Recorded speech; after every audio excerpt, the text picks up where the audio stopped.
নারায়ে তাকবীর, নারায়ে তাকবীর। আল্লাহু আকবার। প্রধান বক্তার আগমন, শুভেচ্ছা স্বাগতম। প্রধান বক্তার আগমন। শুভেচ্ছা স্বাগতম। রূপসার পক্ষ থেকে, লাল গোলাপ শুভেচ্ছা। দারুস সালাম তাহফিজুল কোরআন মাদ্রাসার পক্ষ থেকে, লাল গোলাপ শুভেচ্ছা। হাজার জনতার পক্ষ থেকে লাল গোলাপ শুভেচ্ছা। নারায়ে তাকবীর।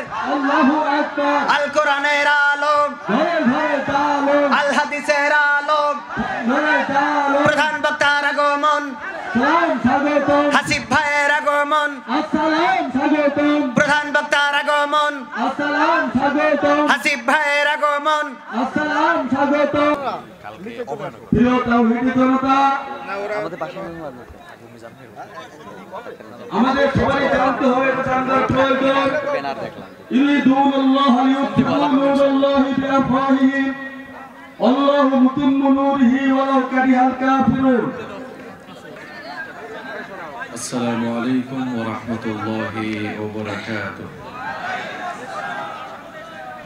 ইন্নাল হামদালিল্লাহিল্লাযী বিনি'মাতিহি তাতিম্মুস সালিহাত আল্লাযী 'আল্লামাল কুরআন খালাকাল ইনসানা ওয়া কাররামা ওয়া 'আল্লামাহু মিনাল বায়ানি মা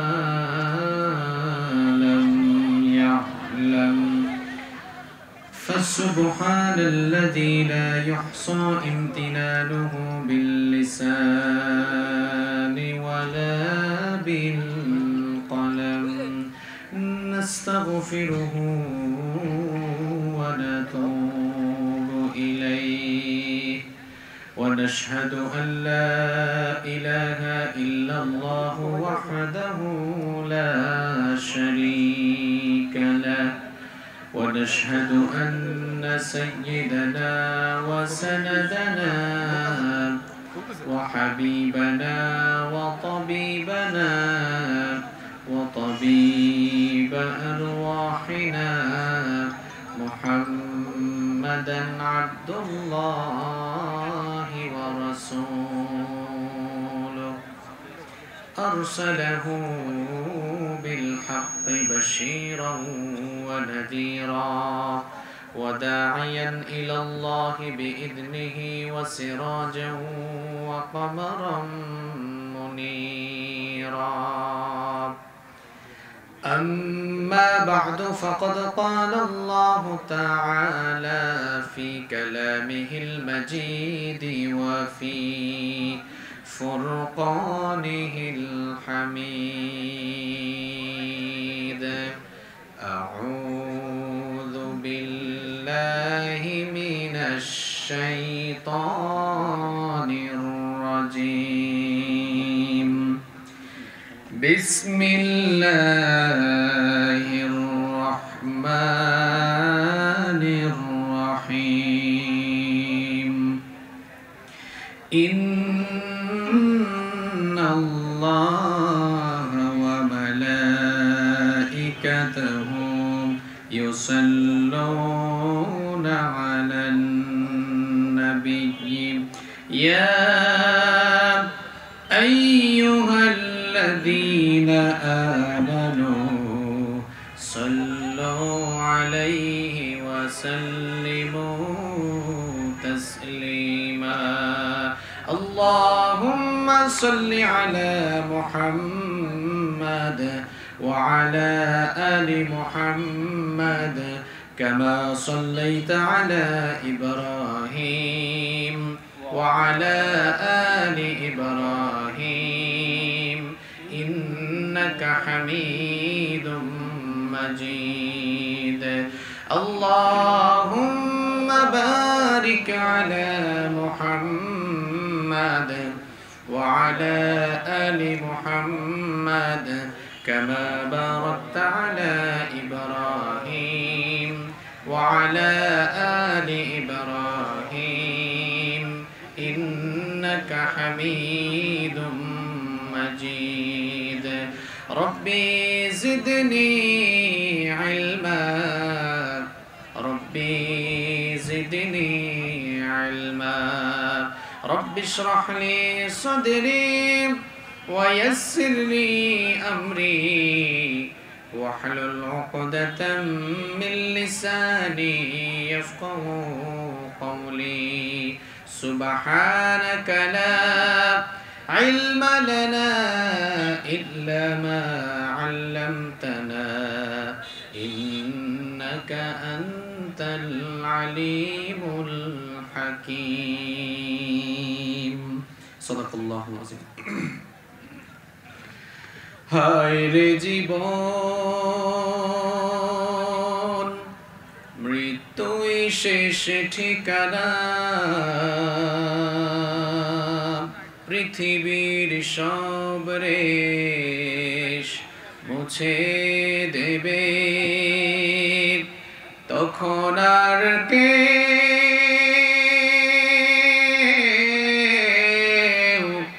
সাথী থাকবে না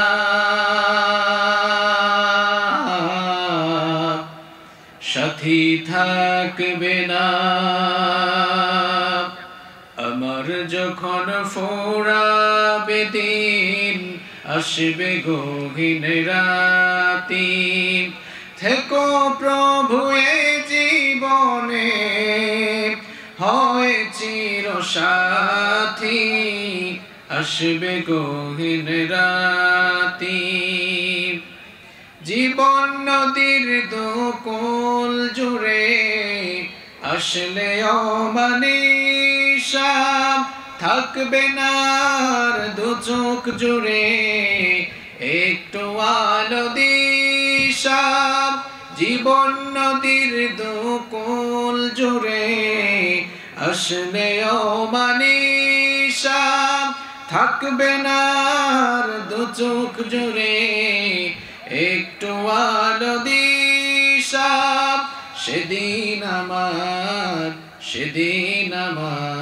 সেদিন আমার আধার চোখ আধার গড়ে তুমি থেকো বাতি আসবে গহীন রাতি আমার যখন ফোরাবে দিন আসবে গহীন রাতি থেকো আল্লাহ এ জীবনে হয় চির সাথী আসবে গহীন রাতি আমার আমার বলে যখন কাউকে পাবো না সেদিন আমার শূন্য হিয়ায় তুমি থেকো সান্ত্বনা তুমি থেকো সান্ত্বনা আখির আলো নিভে যেদিন মনে আলো দিয়ে আসবে না কে অন্ধ চোখে একটু আলো নিয়ে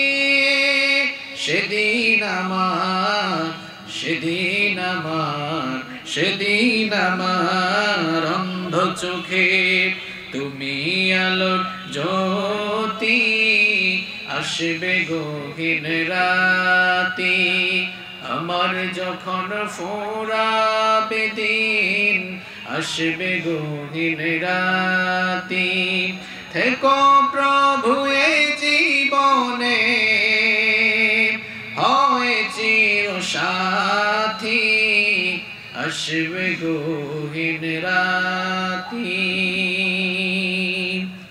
মাহফিলে উপস্থিত সম্মানিত উলামায়ে কেরাম আমার সামনে বসা অত্র এলাকার পার্শ্ববর্তী এবং দূরদূরান্ত থেকে আগত আল্লাহর দ্বীন প্রেমী কোরআন প্রেমী সর্বস্তরের তাওহীদি জনতা যুগে যুগে আল্লাহর জমিনে আল্লাহর দ্বীনকে প্রতিষ্ঠার জন্য যারা সবচাইতে বেশি অগ্রণী ভূমিকা পালন করেছেন আমার প্রাণপ্রিয় যুবক এবং তরুণ ভাইয়েরা স্কুল কলেজ ইউনিভার্সিটি এবং বিভিন্ন মাদ্রাসা পড়ুয়া আমার প্রাণপ্রিয় মেধাবী ছাত্র ভাইয়েরা মহিলা প্যান্ডেল থেকে এবং ঘরে বসে যারা শুনছেন আমার শ্রদ্ধেয়া সম্মানিতা মা এবং বোনেরা উপস্থিত মিডিয়ার প্রিয় কর্মী ভাইয়েরা প্রাণপ্রিয় রূপসা তথা খুলনাবাসী, আপনারা সবাই কেমন আছেন? আলহামদুলিল্লাহ, আমি আল্লাহর রহমতে ভালো আছি। আমাদের সবাইকে ভালো রেখেছেন কে? কোরআনের এই মেলায় আমাদেরকে শামিল হওয়ার তৌফিক দিয়েছেন কে? সে আল্লাহর জন্য হৃদয়ের সবটুকু ভালোবাসা, আবেগ, অনুভূতিকে উজাড় করে দিয়ে শরীরের সকল শক্তি গলার মাঝ বরাবর এনে আকাশ বাতাস প্রকম্পিত করে কালিমাতুশ শুকর আদায় করছি। সকলেই করছি আলহামদুলিল্লাহ। আমরা প্রশংসা করেছি কার? লাভ হয়েছে কার? লাভ কি আল্লাহর হয়েছে? লাভ কার হয়েছে? আমরা যদি কোনো ব্যক্তি বা বস্তুর প্রশংসা করি, যার প্রশংসা করব তিনি খুশি হবেন। কিন্তু যখনই আমরা আমাদের রব, আমাদের খালিক, আমাদের মালিক আল্লাহ সুবহানাহু ওয়া তাআলার শুকরিয়া আদায় করি, কৃতজ্ঞতা আদায় করি, তার প্রশংসা করি, বিনিময়ে আল্লাহ তাআলা আমাদের প্রত্যেকের আমলনামাকে নেকি দিয়ে ফিল আপ করে দেন। আজকের এই মাহফিলে আসতে পেরে আপনারা খুশি না বেজার? কম না বেশি? আমরা খুশি, পরিমাণেও বেশি। জবান খুলে বলেন আল্লাহু আকবার। সম্মানিত ভাইরা, তাফসীরুল কোরআন মাহফিল, কোরআনের এই মাহফিলগুলো হচ্ছে এই দেশের মুসলমানদের, বিশেষ করে আম মুসলমান যারা আছেন তাদের জ্ঞান আহরণ করার একটি অন্যতম প্ল্যাটফর্ম। কোরআনের এই মাহফিলগুলো যে অঞ্চলে আয়োজন হয়, যে এলাকায় আয়োজন হয়, দেখা যায় সেই এলাকায় একটি উৎসব মুখর পরিবেশ বিরাজ করে। প্রত্যেকটি ঘরে ঘরে মেহমান আসে। আজ আপনাদের এলাকায় মাহফিল, আমার মনে হয় আপনাদের প্রত্যেকের ঘরে ঘরে মেহমান এসেছে, তাই না? এবং এই মাহফিল দিন যতই যাচ্ছে এই দেশের তাওহীদি জনতার কাছে এটি একটি বিরাট সংস্কৃতি হিসাবে রূপ নিচ্ছে। আলহামদুলিল্লাহ। কোরআনের এই মাহফিলগুলোকে আমরা মনে করি এগুলো মুসলমানদের জ্ঞান আহরণ করার জায়গা। এখান থেকে মুসলমানরা তাদের দিলের খোরাক নিতে পারে, জ্ঞান পিপাসা মেটাতে পারে। কোনোভাবেই এই মাহফিলগুলোকে আমরা রাজনৈতিক মঞ্চ বানাতে যাব না, আমরা বানাতে চাইও না। বরং আমরা দেখেছি এই মাহফিলগুলোতে দল মত নির্বিশেষে সবাই কাঁধে কাঁধ মিলিয়ে একত্রিত হয়ে মাহফিল বাস্তবায়নে কাজ করেন, ঠিক না? সুতরাং এই মাহফিলগুলোকে আমরা দলাদলি করে মাহফিলগুলোর পরিবেশ যেন নষ্ট না করি। আজ বাংলাদেশের দাওয়াতি প্ল্যাটফর্মের এই অন্যতম একটি জায়গা মাহফিল নিয়ে ভয়াবহ ষড়যন্ত্র এবং চক্রান্ত শুরু হয়েছে। আমাদেরকে বিভিন্ন সময় বলা হয় যে মাহফিল থেকে আমরা উস্কানিমূলক বক্তব্য ছড়াই, মাহফিল থেকে আমরা বিষেধাগার ছড়াই। আমার প্রিয় ভাইয়েরা, আমরা সুস্পষ্ট ভাষায় বলতে চাই, মাহফিল থেকে আমরা মানুষের ঈমান, আকীদা এবং আখলাক সুন্দর করার কথা এই মাহফিল থেকে আমরা বলি। এই মাহফিল থেকে আমরা এদেশের জনগণকে পাপাচারের দিকে, অন্যায় অপকর্মের দিকে কখনোই উদ্বুদ্ধ করিনি, আজও করছি না, ভবিষ্যতেও হবে না ইনশাআল্লাহ। বরং আমরা নির্দ্বিধায় বলতে পারি, মানুষকে অপরাধ থেকে বাঁচানোর জন্য এবং অপরাধ মুক্ত সমাজ গঠনে এই মাহফিলের ভূমিকা অনস্বীকার্য। আপনারা বলেন তো, এই মাহফিলে এসে ওয়াজ শুনে কোনো মানুষ চুর হয়েছে? এত আসতে বললেন। এই মাহফিলে এসে ওয়াজ শুনে কোনো মানুষ চোর ডাকাত হয়েছে? এই মাহফিলে এসে ওয়াজ শুনে কোনো মানুষ চাঁদাবাজ, টেন্ডারবাজ হয়েছে? এই মাহফিলে এসে ওয়াজ শুনে কোনো মানুষ দর্শনকারী হয়েছে? বরং আমরা বলতে পারি, এই মাহফিলে বহু বেনামাজি এসে নামাজি হয়েছে। এই মাহফিলে বহু চোর ডাকাত এসে জাহান্নামের বয়ান শুনে চোখের পানি ছেড়ে দিয়ে তাওবা করে আল্লাহর ওলি হয়ে গিয়েছে। আমরা বলতে পারি, মা বাবার খেদমত করতো না এমন বহু বেয়াদব সন্তান মাহফিলে এসে মা বাবার অবদান কেমন কোরআন সুন্নাহ থেকে বয়ান শোনার পর সে মা বাবার খেদমত করা শুরু করেছে।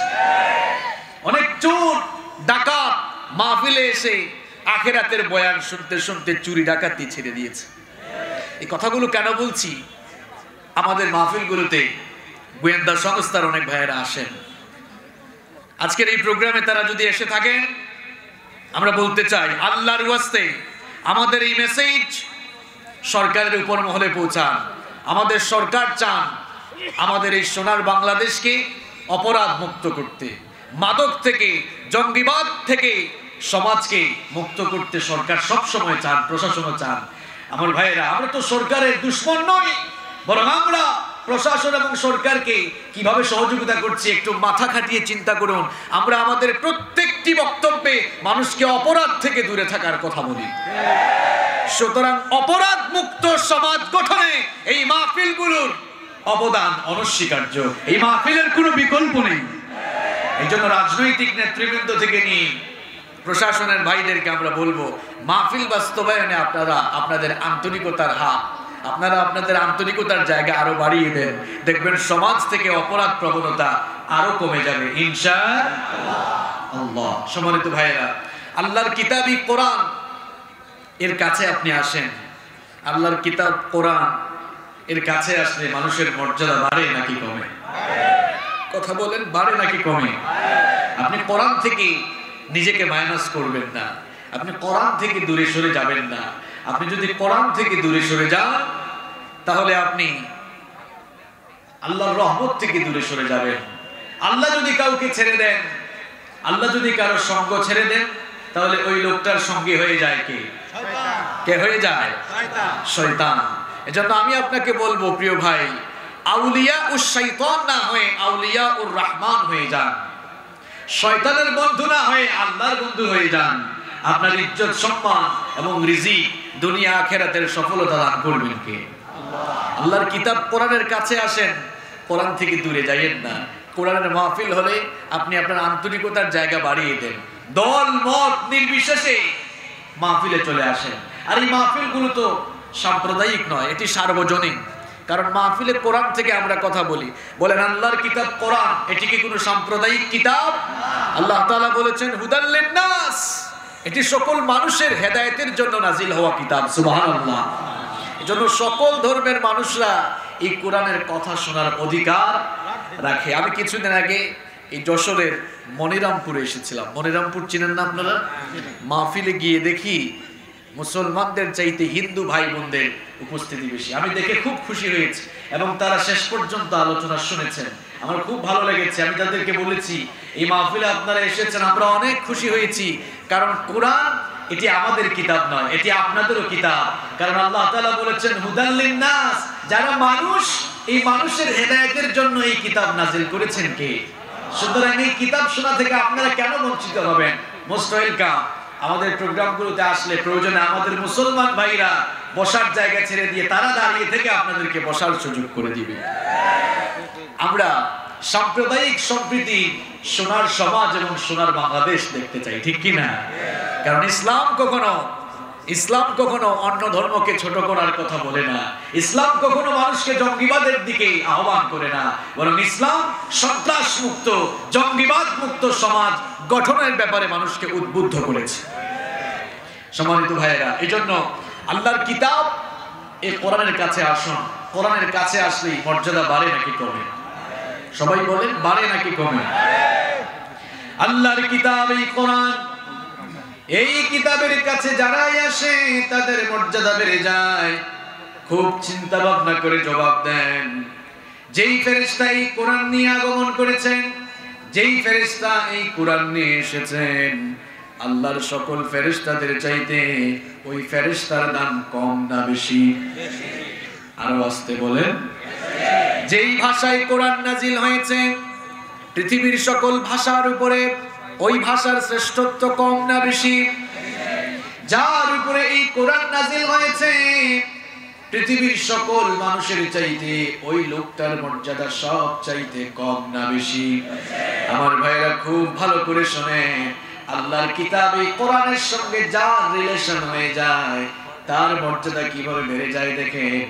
বছরের মধ্যে 12টি মাস রয়েছে, যেই মাসে এই কোরআন নাজিল হয়েছে সারা বছরের সকল মাসের চাইতে ওই মাসটার দাম কম না বেশি?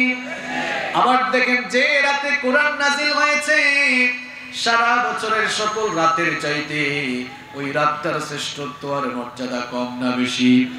খুব ভালো করে শুনে, কোরআনের সংস্পর্শে যারাই আসে তাদের মর্যাদা বাড়ে নাকি কমে? কাঠ দিয়ে চেয়ার বানানো হয়, সোফা বানানো হয়, টেবিল বানানো হয়, ফার্নিচার আসবাবপত্র বানানো হয়। সেই চেয়ার, টেবিল, সোফা বা ফার্নিচারের সাথে মানুষের পা লাগলে কেউ কখনো সম্মান ভক্তি করে চুমো খায় না, সালাম করে না। কিন্তু কাঠের দুইটা টুকরা দিয়ে যখন রেহাল বানানো হয়, আর সেই রেহালের উপরে যখন আল্লাহর কিতাব কোরআন রাখা হয়, তখন সেই কাঠের দুইটা টুকরার দামও বেড়ে যায়। কারণ সেই কাঠের দুইটা টুকরার উপরে কার কিতাব রাখা হয়েছে? কাঠের সেই দুইটা টুকরার সাথে কিংবা রেহালের সাথে মানুষের পা লেগে গেলে সেই রেহালকে মানুষ বুকের সঙ্গে জড়িয়ে ধরে কিংবা মুখের সামনে নিয়ে চুমু খায়। কারণ হলো এই কাঠের টুকরার উপরে, এই রেহালের উপরে কার কিতাব রাখা হয়েছে। এই জন্য ওই কাঠের টুকরা অর্থাৎ ওই রেহালের মর্যাদা বেড়েছে না কমেছে? আবার দেখেন গার্মেন্টস ফ্যাক্টরিতে অনেক কাপড় থাকে, শপিং মলে কাপড়ের দোকানগুলিতে অনেক কাপড় থাকে, এমনকি আপনাদের বাসা বাড়িতে, আপনাদের ঘরের মধ্যে আলনা আলমারিতে কাপড় থাকে। কাপড় ময়লা হলে আলনা থেকে কাপড় যখন ধোয়ার জন্য টান মারেন, ভুলবশত যদি কোনো কাপড় পায়ের তলায় পড়ে যায়, পায়ের তলায় পড়ে যাওয়া সেই কাপড় কেউ কি কোনোদিন বুকের সঙ্গে জড়িয়ে ধরেছে কিংবা কেউ কি কোনোদিন আপনার মুখের সামনে নিয়ে চুমু খেয়েছে নাকি? কিন্তু ছোট্ট কাপড়ের টুকরা দিয়ে যখন গিলাফ, জিলবাব বা বস্ত্রী বানানো হয়, আর সেই ছোট্ট কাপড়ের টুকরা যখন মানুষের হাত থেকে পড়ে যায়, মানুষেরা ছোট্ট সেই কাপড়ের টুকরা হাতে নিয়ে বুকের সঙ্গে জড়িয়ে ধরে মুখের সামনে নিয়ে চুমু খায়। কারণ কাপড়টা ছোট হতে পারে, কিন্তু ওই কাপড় দিয়ে কার কিতাব পেঁচানো হয়েছে। এই জন্য ওই কাপড়ের টুকরার মর্যাদা বেড়েছে নাকি কমেছে? আমার ভাইরা, এইভাবে করে আপনারা যারা এই মাহফিলে এসেছেন, আপনারাও যদি আল্লাহর কোরআনের সাথে রিলেশন তৈরি করেন, আল্লাহর কোরআনের সাথে সম্পর্ক তৈরি করেন, আল্লাহর কোরআন যদি পড়েন, বুঝে মানার চেষ্টা করেন, কোরআনের রঙে নিজের জীবনটাকে যদি রাঙাতে পারেন, আল্লাহর কিতাব কোরআনের সংস্পর্শে চলে আসলে আপনাদের মর্যাদা এমন ভাবে বেড়ে যাবে। ওমর ইবনুল খাত্তাব রাদিয়াল্লাহু আনহু কোরআনুল কারীমের কাছে আসার আগে এক লৌহ মানব ছিলেন, শ্রেষ্ঠ এক কাফের ছিলেন। আর কোরআনুল কারীমের কাছে আসার পরে লৌহ মানব পরশ পাথরে পরিণত হয়ে সেই কাফের লোকটা পৃথিবীতে থেকে জান্নাতের সার্টিফিকেট নিয়ে দুনিয়া থেকে বিদায় হয়েছে। মর্যাদা বাড়তে বাড়তে এত বেশি বেড়ে গেল, যার ব্যাপারে স্বয়ং আল্লাহর নবী বলেছেন, লা নাবিয়্যা ওয়ালা রাসূলা মিন বাদি, আমার উপরে কোনো নবী নাই, আমার উপরে কোনো রাসূল নাই। লাউ কানা নাবিয়্যাম মিন বাদি লাকানা উমর, আমার উপরে কেউ যদি নবী হওয়ার যোগ্যতা রাখতো, আমার উপরে কেউ যদি নবী হতো, তাহলে আমার ওমর আমার উপরে নবী হয়ে যেত। সুবহানাল্লাহ। যেই লোক লৌহ মানব ছিলেন, কোরআনুল কারীমের কাছে আসার কারণে পরশ পাথরে পরিণত হলেন, তার পাশাপাশি পৃথিবীতে থেকে জান্নাতের সার্টিফিকেট নিয়ে বিদায় হয়েছেন। সুবহানাল্লাহ। সুতরাং আপনিও যদি কোরআনের কাছে আসেন, কোরআনওয়ালা লোকদেরকে মহব্বত করেন, রেসপেক্ট করেন, ভালোবাসেন, আপনার মর্যাদা বাড়বে না কমবে। কিন্তু দেখা যায় আমাদের মধ্যে অনেক ভাইরা আছেন, আমরা কোরআনকে হৃদয়ে ধারণ করতে পারি না। যেখানে কোরআনের আলোচনা হয় সেখানে যেতে চাই না। আর কোরআনকে যারা ধারণ করেন, কোরআনকে যারা লালন করেন, যারা কোরআনের দায়ী হয়ে কোরআনকে বিশ্বময় ছড়িয়ে দিচ্ছেন, এদেরকে দেখলেও ভালোবাসতে মন চায় না। কিছু মানুষ আছে আলেম ওলামাদেরকে দেখলে ভালো লাগে না, গালি দিতে মন চায়, কাছে টানতে মন চায় না, ভালোবাসতে মন চায় না, শ্রদ্ধা করতে মন চায় না। কেন ভাই? আপনি এই লোকগুলোকে কি সাধারণ মানুষ মনে করেছেন? ইন্নাল উলামা ওয়ারাসাতুল আম্বিয়া, এই লোকগুলো হচ্ছেন এই পৃথিবীতে আল্লাহর নবীদের প্রতিনিধিত্বকারী। সুবহানাল্লাহ। তারা হচ্ছেন নবীগণের ওয়ারিস। আল্লাহর নবী বলেছেন, আকাশের মধ্যে তারকারাজির চাইতে চাঁদের যেমন শ্রেষ্ঠত্ব রয়েছে, ঠিক তেমনি ভাবে দুনিয়ার আম মানুষের উপরে আলেমদের শ্রেষ্ঠত্ব রয়েছে। সুবহানাল্লাহ। পৃথিবীতে তো নবী রাসূলরা আসবেন না, এই নবী রাসূলগণের ওয়ারিসদেরকে যারা ভালোবাসবে, সম্মান করবে, শ্রদ্ধা করবে, তারা যেন স্বয়ং আল্লাহর নবীকেই সম্মান করলো, শ্রদ্ধা করলো। এজন্য আলেম ওলামাদের কাছে আসেন, আপনার ইজ্জত কমবে না, ইজ্জত বাড়িয়ে দিবেন কে? আর যদি নিজেই কোরআন থেকে সরে যান, আলেম ওলামাদের কাছ থেকে সরে যান, পৃথিবীর ইতিহাস আমাদেরকে বলছে কোরআন থেকে যারা নিজেদেরকে দূরে সরিয়ে দিয়েছে, সময়ের ব্যবধানে তারা ধ্বংসের অতল গহ্বরে নিপতিত হয়েছে। সুতরাং আপনি যদি নিজেই কোরআন থেকে দূরে সরে যান, কোরআনওয়ালা লোকদের থেকে দূরে সরে যান।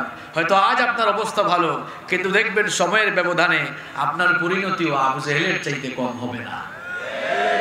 কারণ কোরআন থেকে দূরে গেলেই আপনি ধ্বংসের দিকে অগ্রসর হয়ে যাবেন, আর কোরআনের কাছে আসলেই আপনাকে নাজাতের ঠিকানা দেখিয়ে দিবেন কি। এজন্য আমরা আল্লাহর কোরআনের সংস্পর্শে থাকতে চাই কি চাই না?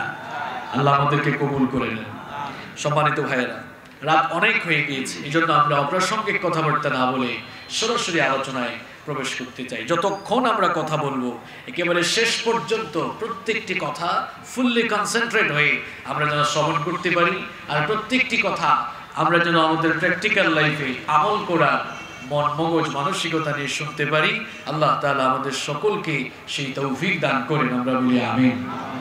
সম্মানিত ভাইয়েরা, এই পৃথিবী যেখানে আমরা বাস করছি, এই পৃথিবী থাকার জায়গা নয়, এই পৃথিবী হলো চলে যাওয়ার জায়গা। পৃথিবীতে কেউ থাকতে পারে নাই। এখন 2021 সাল, 1921 সালে এই পৃথিবীতে বহু মানুষ জমিনের বুকে বিচরণ করেছিল। সময়ের ব্যবধানে 2021 সালে তাদের বেশিরভাগ মানুষ কিংবা প্রায় সবাই এখন মাটির নিচে ঘুমিয়ে আছে। এটি হচ্ছে পৃথিবীর সবচাইতে বস্তুনিষ্ঠ অনিবার্য মহাসত্য।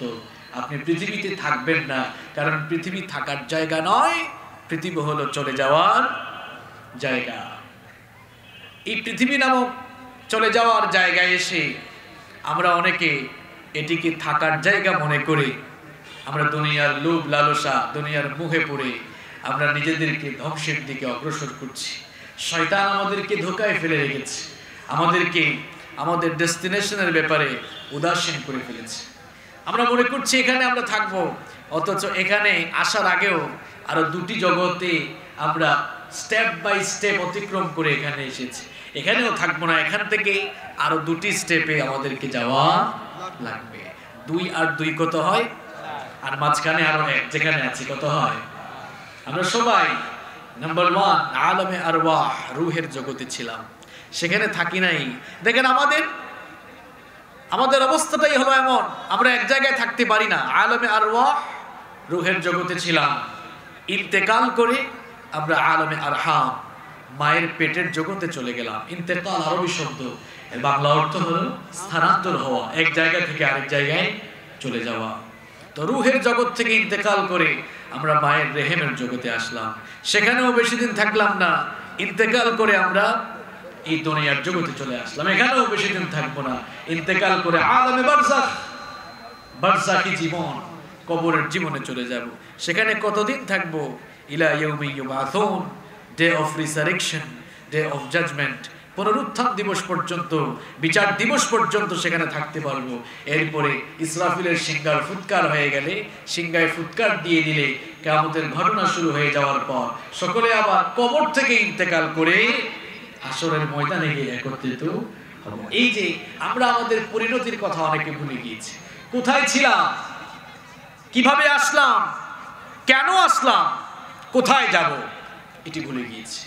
আজ এই মাহফিলে আপনাকে মনে করিয়ে দিয়ে যাব, কোথায় ছিলেন আপনি, কিভাবে এসেছেন, কেন এসেছেন, কোথায় যাবেন। আজকে এই পয়েন্টগুলোর আলোকে জীবন পরিবর্তনমূলক কিছু কথা কোরআন সুন্নাহ থেকে বলবো ইনশাআল্লাহ। সম্মানিত ভাইয়েরা, আমরা কোথায় ছিলাম আর কিভাবে আসলাম, আল্লাহ তাআলা আমাদেরকে স্মরণ করিয়ে দিয়েছে। রব্বুল আলামিন বলছেন, কোথায় ছিলে, কিভাবে আসলে চিন্তা করো। তোমাদের তো কোনো অস্তিত্ব ছিল না, তোমরা অস্তিত্বহীন ছিলে, ঠিকানাহীন ছিলে।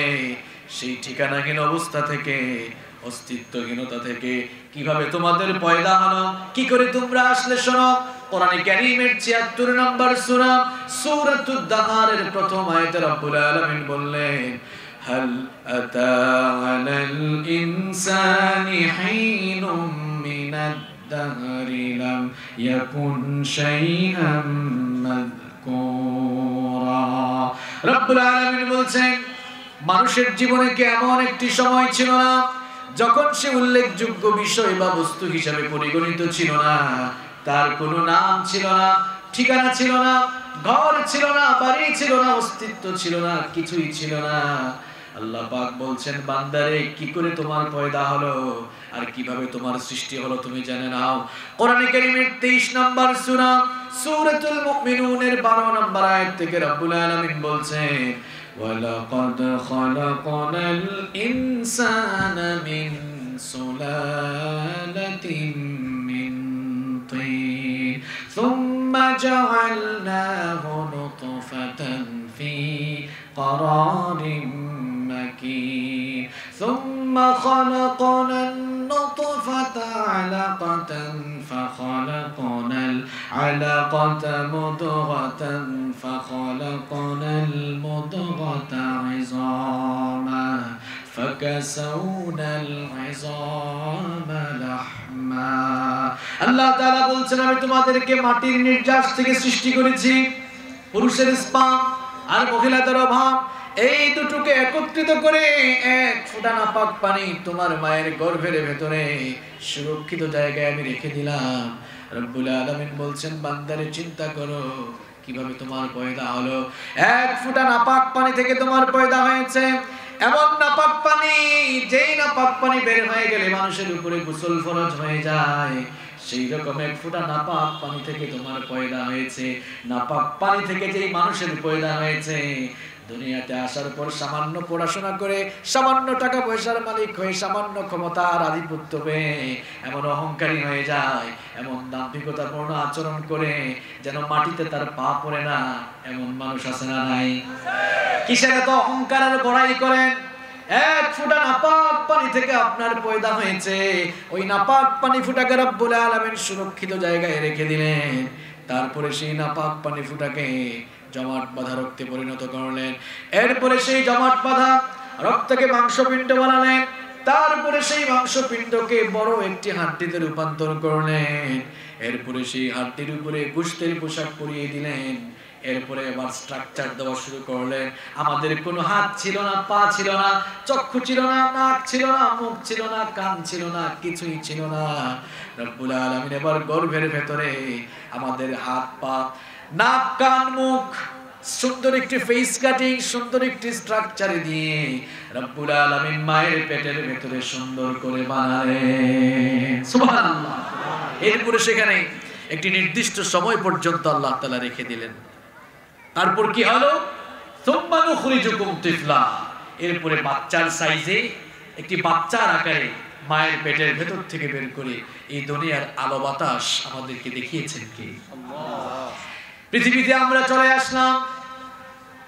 আমরা পৃথিবীতে এসে মনে করলাম এটা মনে হয় থাকার জায়গা, মনে হয় আমরা থাকতে পারবো। এই জন্য দুনিয়া পাওয়ার ধান্দায় আমরা এতই ব্যস্ত হয়ে গিয়েছি যে আমরা নিজেদের ডেস্টিনেশন ভুলে গিয়েছি। আমরা যেন আমাদের ডেস্টিনেশন ভুলে না যাই, এই জন্য রব্বুল আলামিন সতর্ক করে দিয়ে বললেন সুম্মা ইন্নাকুম বা'দা যালিকা লামাইয়িতুন।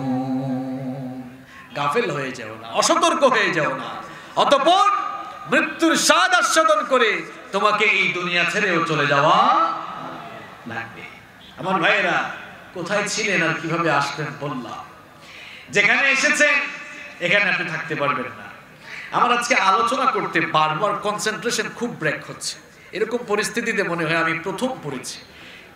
এখানে দেখা যাচ্ছে কিছু কিছু মানুষ 2-3 সেকেন্ড পর পর বারবার উঠে, কারণ শয়তান এদেরকে নিচ থেকে কাতুকুতুতে উঠায়।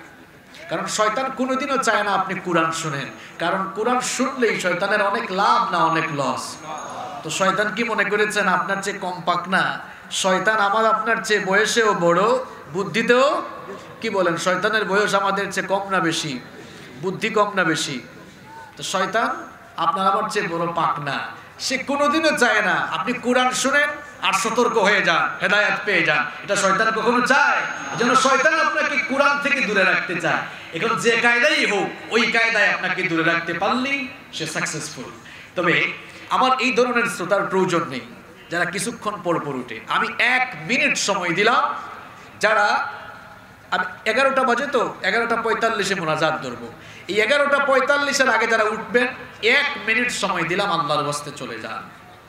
আমার রিয়েল শ্রোতা দরকার, যারা আমার পূর্ণাঙ্গ একেবারে কথাগুলো শুনবে। আমার কথা সুস্পষ্ট। 11:45 আগে যারা উঠবেন আগে ভাগে চলে যান। 1 মিনিট পর যারা উঠবেন আমি কিন্তু ডেকে একদম স্টেজে আন, কারণ আল্লাহর কোরআনের মাহফিলের পরিবেশ নষ্ট করার আপনার কোনো অধিকার নেই। আগে ভাগে চলে যান, কারণ আপনার উদ্দেশ্য ভালো না। আপনি আসতেন হুজুর দেখার জন্য, হুজুরের কণ্ঠ দেখার জন্য, মাহফিলের পরিবেশ দেখার জন্য, অথবা গাড়ি দেখার জন্য। আলোচনা শোনার উদ্দেশ্য যে আপনার না, এটা আমরা খুব ভালো করে জানি। এজন্য আমার কিছু রিয়েল শ্রোতা দরকার, যারা সত্যিকারের আলোচনা শোনার মন মগজ এবং মানসিকতা নিয়ে এখানে এসেছে। অলরেডি 30 সেকেন্ড কিন্তু শেষ, বাকি 30 সেকেন্ডে তারা উঠে যাবে, এমন শ্রোতা কোনো দরকার। আমি একটু কাটসাট কথা বলে ফেলি, রাগ করেছেন আপনারা? স্ট্রেট ফরওয়ার্ড, সোজা কথা একেবারে, যে থাকবেন থাকেন, আর কাতুকুতু যাদের আসবে এরা আগে ভাগেই ভাগেন। এই কাতুকুতুওয়ালা মানুষদের কোরআনের মাহফিলে দরকার নাই। আমার দরকার ওমরের দিল নিয়ে যারা কোরআন শুনতে আসবে, এই ওমরের দিলওয়ালা কিছু মানুষ মাহফিলে দরকার, ঠিক কি না? সম্মানিত ভাইয়েরা, তাহলে আমরা বলছিলাম যে যেখানে এসেছি সেখানে আমরা থাকতে পারবো, এখান থেকে আমরা চলে যাব, কেউ আমরা থাকবো না। Every soul will take the test of death. প্রত্যেক প্রাণসত্তাকেই মৃত্যুর স্বাদ আস্বাদন করতে হবে। মৃত্যু থেকে পালিয়ে বাঁচা যায় না। রূপসা থানায় এক লোক বড় ধরনের অপরাধ করেছে। থানা থেকে রাতের বেলা পুলিশ আসছে। পুলিশের খবর পেয়ে সে এবার বাড়ি থেকে পালানো শুরু করেছে। এখন পলায়ন করে ভেগে হয়তো পুলিশের হাত থেকে বাঁচা যাবে, কিন্তু আপনারা আমাকে বলেন, পলায়ন করে আর ভেগে মালাকুল মউতের থাবা থেকে বাঁচা যাবে? কথা বলেন। রব্বুল আলামিন বলেছেন, আইনামা তাকুনু ইউদরিকুমুল মাউত ওয়ালাউ কুনতুম ফি বুরুজিম মুশাইয়াদা। যেখানেই থাকো না কেন, যে অবস্থায় থাকো না কেন, মৃত্যু তোমাদের সঙ্গে এসে মোলাকাত করবে। এমনকি মৃত্যু থেকে বাঁচার জন্য উঁচু কোনো টিলায় গিয়েও যদি তুমি অবস্থান নাও, যদি মনে করো তুমি মৃত্যুর হাত থেকে রেহাই পাবে, বান্দারে মনে রাখো মৃত্যুর হাত থেকে তুমি রেহাই পাবে না। মৃত্যুর হাত থেকে রেহাই পাওয়া যাবে? মৃত্যুর হাত থেকে পলায়ন করে বাঁচা যায় না। পুলিশ আসতেছে, দৌড় দিয়ে বাঁচতে পারেন হয়তো, কিন্তু বলেন মালাকুল মউত আসতেছে, দৌড়ে কুল পাওয়া যাবে? সুলাইমান আলাইহিস সালামের নাম শুনেছেন আপনারা? কথা বলেন। সুলাইমান আলাইহিস সালামের নাম শুনেছেন আপনারা? তিনি কি ছিলেন? তিনি আল্লাহর একজন নবী ছিলেন। বাপও নবী, ছেলেও। তার বাবার নাম কি ছিল? যারা কথা বলে না এদের মুখের উপর কি ঠাডা পড়ছে? খুলনার মানুষ তো এমন না, খুলনার মানুষ তো কথা বলে। সুলাইমান আলাইহিস সালাম তিনি আল্লাহর নবী ছিলেন। তার বাবার নাম হচ্ছে দাউদ আলাইহিস সালাম। এই সুলাইমান আলাইহিস সালাম মাত্র 13 বছর বয়সে তার বাবার রেখে যাওয়া সিংহাসনের মালিক হয়েছিলেন, এবং আল্লাহ তাআলা তাকে গোটা পৃথিবীকে শাসন করার সুযোগ তৈরি করে দিয়েছিলেন। এখন আমাদের মুসলমানদের সমাজে কিছু উল্লুক আর ভাল্লুক পয়দা হয়েছে। কোরআন সুন্নাহর ব্যাপারে যাদের ন্যূনতম কোনো জ্ঞান নেই, যারা আউযু বিল্লাহি মিনাশ শাইতানির রাজিম, বিসমিল্লাহির রহমানির রহিম এটিও শুদ্ধ করে বলতে পারে না, আউযু বিল্লাহ বিসমিল্লাহ যারা শুদ্ধ করে উচ্চারণ করার সামর্থ্য রাখে না, এখন তারা বলে যে ধর্ম আর রাজনীতি সম্পূর্ণ আলাদা বিষয়। এখন আপনি আমাকে বলেন, ধর্ম আর রাজনীতি যদি আলাদা বিষয় হতো, তাহলে পৃথিবীর এত নবীরা শাসক হয়ে শাসন করেছেন কেমনে? আমি তো কতজনের এক্সাম্পল দিতে পারবো। সুলাইমান নবী 13 বছর বয়সে প্রেসিডেন্ট হয়ে গোটা দুনিয়া শাসন করেছেন। আল্লাহু আকবার। ইউসুফ নবীকে আল্লাহ তাআলা মিশরের সিংহাসনে বসিয়ে মিশর শাসন করিয়েছেন। আল্লাহু আকবার। আমাদের নবী রাহমাতুল লিল আলামিন বিশ্ব নবী মুহাম্মদুর রাসূলুল্লাহ সাল্লাল্লাহু আলাইহি ওয়াসাল্লামকে রব্বুল আলামিন মক্কা থেকে মদিনায় নিয়ে আসার পরে, হিজরত করার পরে 10 বছর মদিনার প্রেসিডেন্ট বানিয়ে তাকে দিয়ে মদিনা শাসন করিয়েছেন। সুতরাং যারা বলবে ধর্ম আর রাজনীতি সম্পূর্ণ আলাদা, বুঝতে হবে এই লোকগুলোর মাথার মধ্যে শয়তান প্রস্তাব করে দিয়েছে। নইলে এমন বাজে কথা সে কেমনে বলে? সুলাইমান নবী তোমার বাপ দাদার নীতি দিয়ে দেশ চালিয়েছেন? কার নীতিতে? কি মনে করেন ছোট্ট সমাজ চালিয়েছেন, আল্লাহ তাআলা তাকে গোটা পৃথিবী শাসন করতে বানিয়েছেন। সুবহানাল্লাহ পড়েন। শুধু মানুষ শাসন করেন নাই, জিন শাসন করেছেন। পিঁপড়ার ভাষা বুঝছেন, পিপিলিকা। পিঁপড়ার ভাষা আপনি বুঝেন? কথা বলেন না কেন? পিপিলিকার ভাষা আমি আপনি বুঝি, তিনি পিপিলিকার ভাষাও বুঝছেন। তো বলছিলাম সুলাইমান আলাইহিস সালামের কথা। সুলাইমান আলাইহিস সালামের একজন সিনিয়র মন্ত্রী ছিল। সুলাইমান আলাইহিস সালাম তার সেই মন্ত্রীর সাথে বসে আলাপ করছেন। এমন সময় মালাকুল মউত মানুষের বেশ ধারণ করে সুলাইমান আলাইহিস সালামের সাথে সাক্ষাৎ করার জন্য এসেছেন। তার সাথে কথোপকথন শেষ করে তিনি যখন বিদায় নিলেন, সুলাইমান আলাইহিস সালামের মন্ত্রী বললেন, ওগো আল্লাহর নবী সুলাইমান, কিছুক্ষণ আগে যে লোক আসলো, এই লোকটাকে জীবনে কোনোদিন দেখলাম না, এই লোকটার পরিচয় কি? সুলাইমান আলাইহিস সালাম তখন বললেন, ও আমার মন্ত্রী, ভালো করে শোনো, ইনি সাধারণ কোনো মানুষ নন, বরং মানুষের বেশ ধরে মালাকুল মউত আমার কাছে এসেছিলেন। এই কথা শোনা মাত্রই মন্ত্রী থরথর করে কাঁপা শুরু করলো। তিনি বললেন, কি ব্যাপার, তোমার এই অবস্থা হলো কেন?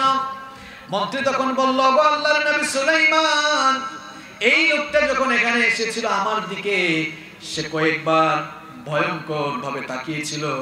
তার তাকানোর পদ্ধতি দেখে, তাকানোর সিস্টেম দেখে আমার কলিজা পর্যন্ত ভয়ে কেঁপে উঠেছিল। এই লোকটাকে যদি আমি আবার দেখি, তাহলে আমি আর হয়তো ঠিক থাকতে পারবো না। সুতরাং আপনি আমাকে একটু সহযোগিতা করেন। বাতাস তো আপনার হুকুম মানে। সাইয়েদনা সুলাইমান আলাইহিস সালামকে রব্বুল আলামিন মুজিজা দিয়েছিলেন, বাতাস তার হুকুম মানতো।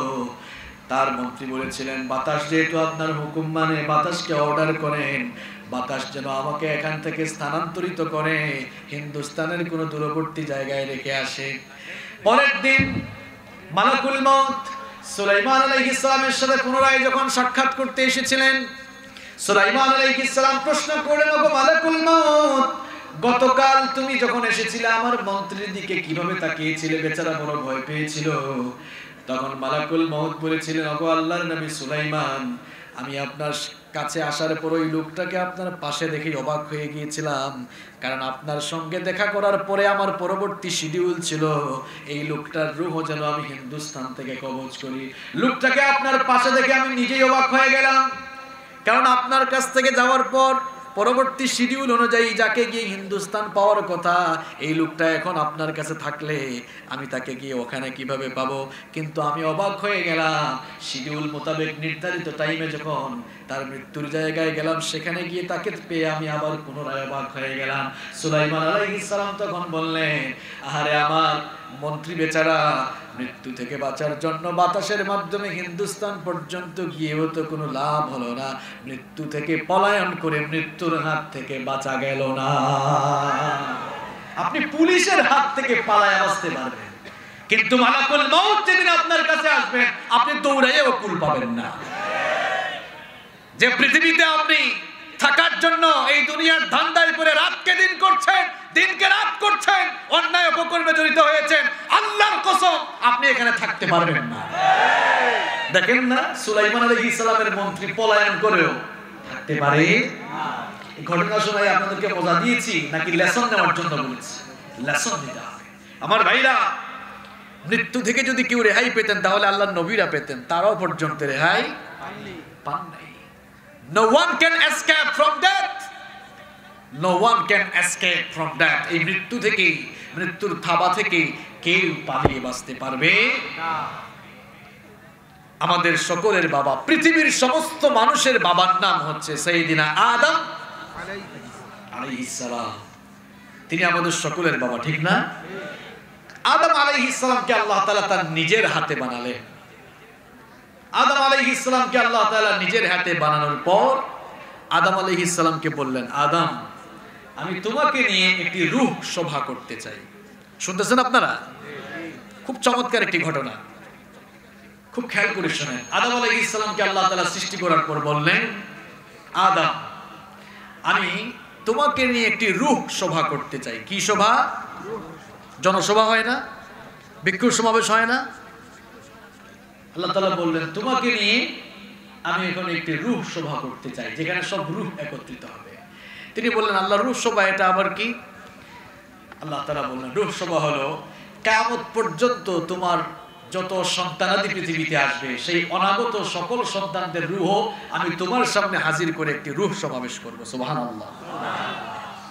আল্লাহ তাআলা সকলকে হাজির করলেন। আমরা কি সেখানে ছিলাম না? আমি একটু ছিলাম কিনা? আমরা সবাই কিন্তু ছিলাম। সকলের রূহ আদম আলাইহিস সালামের সামনে উপস্থিত। আদম আলাইহিস সালাম এত রূহ দেখে বললেন, হায় আল্লাহ, এত রূহ, এগুলা কারা? মান হাউলাই, এরা কারা? আল্লাহ তাআলা বললেন, হাউলাই যুররিয়াতুক, এরা সবাই তোমার বংশধর। সুবহানাল্লাহ। আচ্ছা, আপনি বিয়ে করার পর আপনার ঘরে ছেলে বা মেয়ে হইলে আপনি খুশি হবেন না বেজার হবেন? তো আদম নবীর সামনে যখন সব সন্তানদের রূহে একত্রিত করা হলো, তিনি খুশি না বেজার? তিনি খুব খুশি হলেন। আল্লাহ, কিয়ামত পর্যন্ত আমার এত সন্তান দুনিয়াতে আসবে। আল্লাহু আকবার। আল্লাহ তাআলা বললেন, উমরুকা আলফা সানা, আদম আমি তোমাকে 1000 বছর হায়াত দিয়েছি। কত বছর? কত বছর? দেখেন আমরা 50-60 বছর বাঁচবো কিনা কোনো গ্যারান্টি? আর আমাদের বাবা আদমের বয়স কত ছিল? আল্লাহ বললেন, উমরুকা আলফা সানা, তোমাকে 1000 বছর হায়াত দিয়েছি। তিনি বললেন, তাই? এবার রূহ সবাই উপস্থিত, সকল রূহের দিকে তিনি তাকালেন। হঠাৎ করে এক সুন্দর রূহের দিকে তার চোখ পড়ল। আল্লাহ তাআলা বলেন, ওই যে দেখা যায়, এই রূহটা কার? আল্লাহ তাআলা বললেন, হাদা ইবনুকা দাউদ, এটা তোমার ছেলে দাউদের রূহ। সুবহানাল্লাহ। তোমার এই ছেলে দাউদকে আমি নবী বানাবো। তিনি শুনে খুব খুশি হলেন। বললেন, আদম আলাইহিস সালাম বলেন, আল্লাহ তাআলা আমার ছেলে দাউদকে আপনি খুব সুন্দর করে বানিয়েছেন, আমার ছেলে দাউদকে আপনি নবীও বানাবেন, এটা খুব খুশির কথা। আপনার ছেলে পরীক্ষায় এ প্লাস পেলে, আপনার ছেলে পরীক্ষায় এ প্লাস পেলে আপনার খারাপ লাগে না ভালো লাগে? তো আদম নবীর ছেলে নবী হবে, এই খবর নবী শুনছেন, ভালো লাগার কথা না খারাপ লাগার কথা? তিনি খুশি হলেন। বললেন, আল্লাহ তাআলা আমার ছেলে দাউদকে আপনি কত বছর হায়াত দিয়েছেন? আল্লাহ তাআলা বললেন, 60 সানা, 60 বছর। কত বছর? এই কথা শুনে তার একটু মন খারাপ হয়ে গেল।